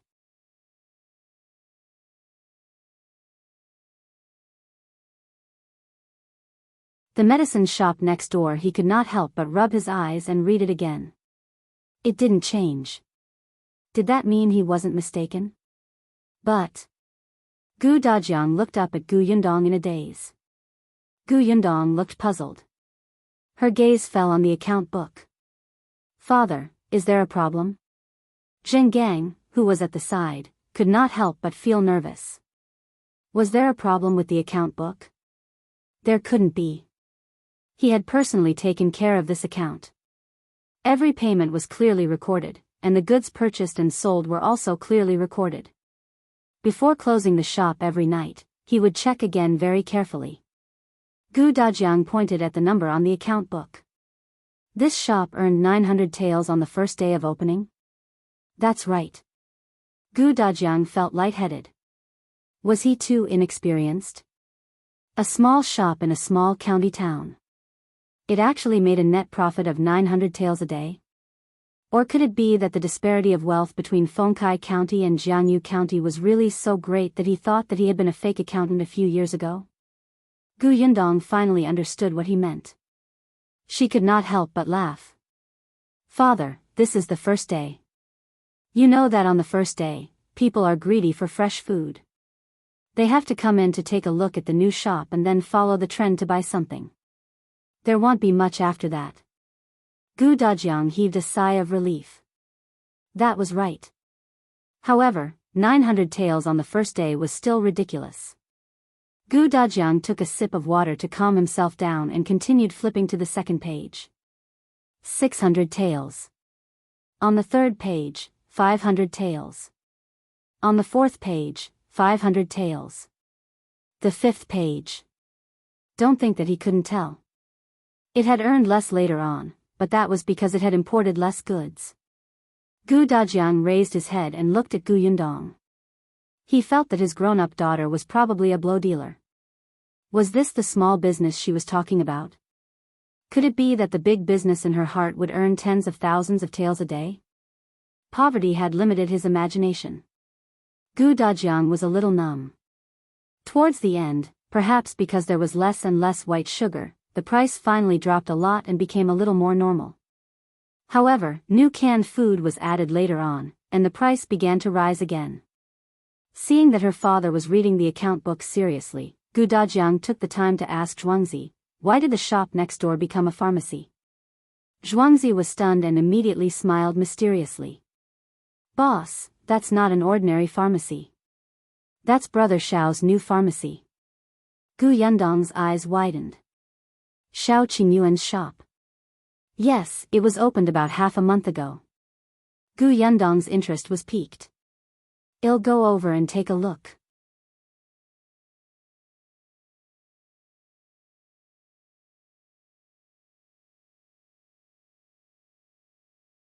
Everything you say is right. Gu Yundong took out a small porcelain bottle. It was the bottle of medicine that Xiao Qingyuan had given her to treat internal injuries. The shop assistant took a closer look and immediately nodded. Yes, yes, yes. Only our pharmacy has this medicine. Miss, this bottle must have been sold by our shop. How much do you want? I'll get it for you now. Give me a bottle. Other than this, Gu Yundong also asked for a few herbs for Gu Dajiang. Before leaving, Dr. Yu prescribed medicine for them so that Gu Dajiang could better recuperate. Now, he had almost used it up. She wanted to buy some more. These medicines were more common and could be found in ordinary shops. As expected, the shop assistant had prepared everything for her. After wrapping it, he handed it over. Miss, it's a total of 10 taels of silver. Gu Yundong reached out to take the silver, but before she could hand it over, she was stopped. She turned around and met Gu Dajiang's angry expression. 10 taels of silver? What a scam. It's only a few medicinal herbs, but he charged you so much. Previously, Physician Yu from the prefectural city also prescribed these medicines, but I didn't see them being so expensive. I knew that he isn't a good person. I can tell from the way he charges money. He's a black-hearted person. Gu Yundong was speechless. Father, you're still angry. However, when the shop assistant heard this, he immediately explained, Sir, that's not the case. Those herbs are indeed ordinary herbs and are not expensive. However, this bottle of medicine for internal injuries is not an ordinary medicine. It was personally developed by our boss. In the entire Fengkai County and even the Xuanhe Prefecture, only we have it. Moreover, this medicine is effective, so the price is naturally higher. Gu Dajiang glared at Gu Yundong and said, Look, he even developed it himself. He's not a doctor. Isn't he messing around? This is extremely irresponsible. He'll definitely cause trouble and implicate you in the future. Gu Yundong said softly, Father, this was the medicine that cured your internal injuries back then. Gu Dajiang choked and was speechless. However, he still did not give up. He held her hand and started to talk about something else. Look at this shop. Why does it have to be beside Gus? It must be because Gus' business is good. He is deliberately trying to attract customers. Also, this shop hasn't been cleaned up. One look and I can tell that the counter is covered in dirt. He touched it. It was clean and spotless. Gu Dajiang was speechless. He pointed at the cabinet. And these medicines. They're too few. What if a guest comes to prescribe medicine and it's unavailable? Wouldn't that be wasting the patient's time? By the way, it doesn't smell good either. I think I even smell something foul. The shop assistant couldn't take it anymore. This guy was clearly here to cause trouble. He looked around and saw the big broom beside him. He went over to pick it up. Unexpectedly, a pair of hands blocked him. The shop assistant raised his head and looked at the person in surprise. Zhuangzi? Why are you stopping me? You didn't even hear what he said. Zhuangzi whispered into his ear, don't be silly. That's our boss, and that's her father. Your boss? Your boss can spout nonsense? The waiter stopped mid-sentence and widened his eyes slightly. You mean, your boss? Isn't she our boss fiancé? That's right. So you know why my boss father said that, right? The shop assistant was enlightened. So, is the father-in-law being picky? You must understand. All fathers are like this, especially when our boss is so outstanding. The shop assistant nodded and immediately put down the broom. He ran to Dajiang's side and nodded seriously. Sir, you're right. The smell of this pharmacy isn't good, and it's not clean. Look, there are spider webs over there. I think there are too many things that need to be improved. Just give us your opinion. We will definitely change it. If you want to tear down the window, just tear down the window. If you want to tear down the door, just tear down the door. You can also break down that wall. We can find someone to work on it this afternoon. Dajiang, no, which side are you on? This was his future son-in-law's shop, and how could he dare to tear down the windows and walls?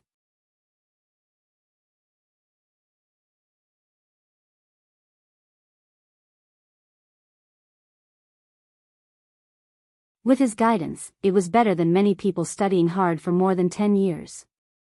This was his children's luck. He should have paid a visit to thank him as soon as possible.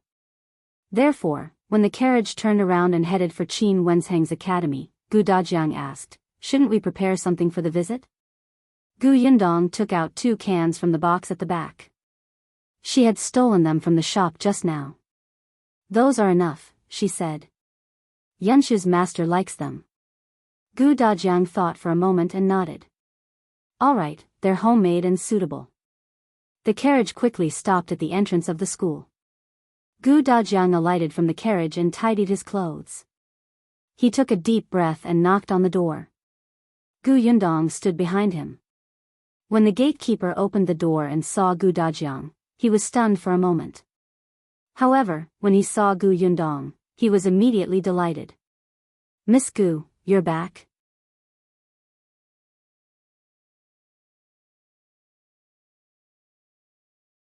The scholar is indeed the scholar. Dajiang blinked. Why did the concierge of the teacher's house seem to be very familiar with his daughter? Moreover, he was just like the shopkeeper and shop assistant in the shop. He looked as happy as if he had seen his family. Dajiang restrained his expression and was about to speak when he heard the guard say, Miss Gu, you're here to look for Yunshu and Yuanji, right? You're not lucky. They're not here now. Oh.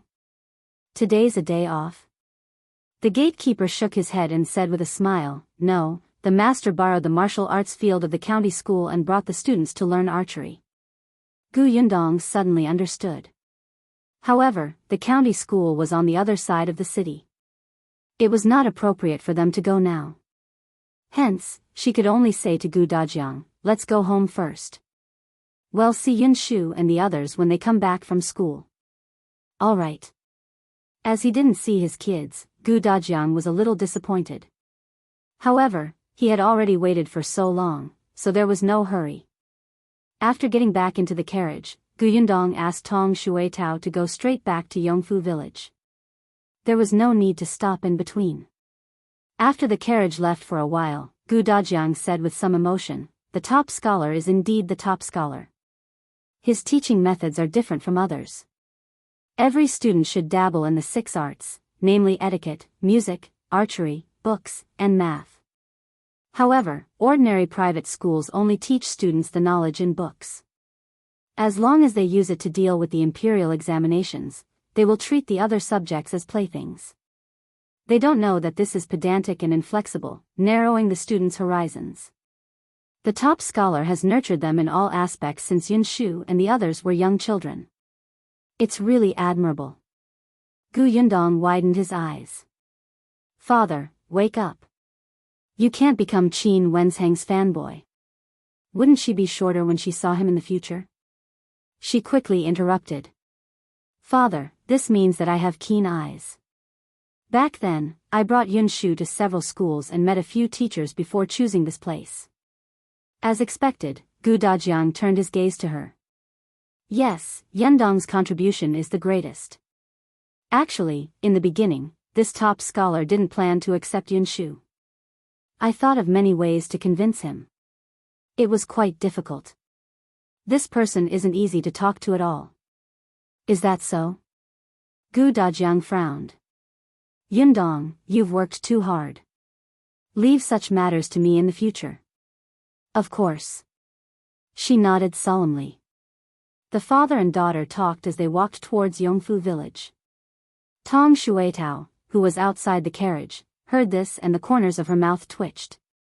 Miss, aren't you afraid of being exposed?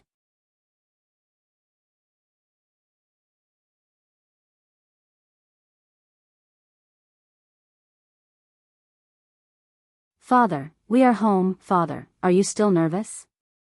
Gu Dajiang gripped the carriage door frame tightly and shook his head. I'm not nervous. I'm just happy. Yes, happy. Gu Yundong did not say anything. The carriage soon arrived at the foot of the mountain. Gu Yundong was the first to get out. After waiting for a moment, Gu Dajiang slowly got out of the carriage. Looking at the green brick house in front of him, he was stunned for a moment.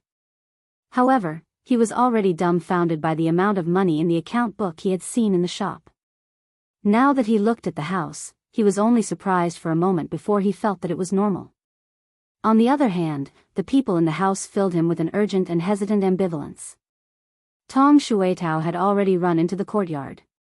Without even taking a look at Father Tong, she shouted, "Miss is back, Miss is back." Gu Yundong turned his head. Father, we're home. Home. Gu Dajiang's fingers trembled. He hummed heavily and strode in. The two of them walked to the courtyard. The people from the Gu family had already come out. When Gu Dajiang looked up, he saw a familiar figure running over. His breathing suddenly quickened, and a smile instantly appeared on his face. Lu Nyang. The figure flashed past him and ran behind him, hugging Gu Yundong who was standing behind him. Gu Dajiang's smile froze. Soon, he saw another small figure run over. She also walked past him and reached out to hug Gu Yundong's thigh. Madame Yang said pitifully, Dong Dong, Dong Dong, you're finally back. I missed you so much. Without you around, I couldn't sleep or eat well. I want to eat fried chicken drumsticks. Big sis, I missed you too. I missed you so much that my heart broke. Gu Yundong was almost amused by the two of them. Why was it so funny when they said they missed her? Where did they learn the phrases? Heartbroken? She patted Madame Yang's back and rubbed Gu Yung's head.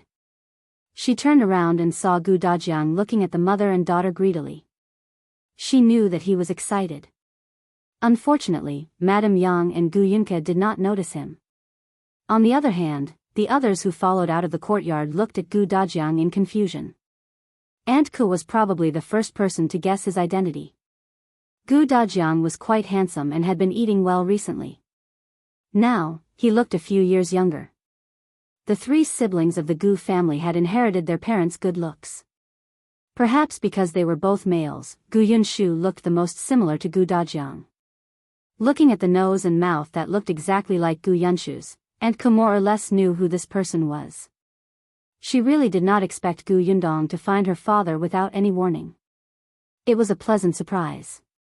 Gu Yundong finally soothed Madame Yang and Yunke. She patted Madame Yang's back and pushed her shoulder to turn her around. She smiled and pointed at Gu Dajiang. Mother, look who's here. Madame Yang blinked and was stunned. Her gaze slowly fixed on Gu Dajiang's face. Gu Yunka also widened her eyes curiously and looked at him. Gu Dajiang stood there motionless as the mother and daughter sized him up. His palms were already sweating slightly. Madame Yang's eyes and her mouth widened. You're tuning into the Carefree Valley YouTube channel. Don't forget to subscribe and join us on this journey to catch the most captivating stories.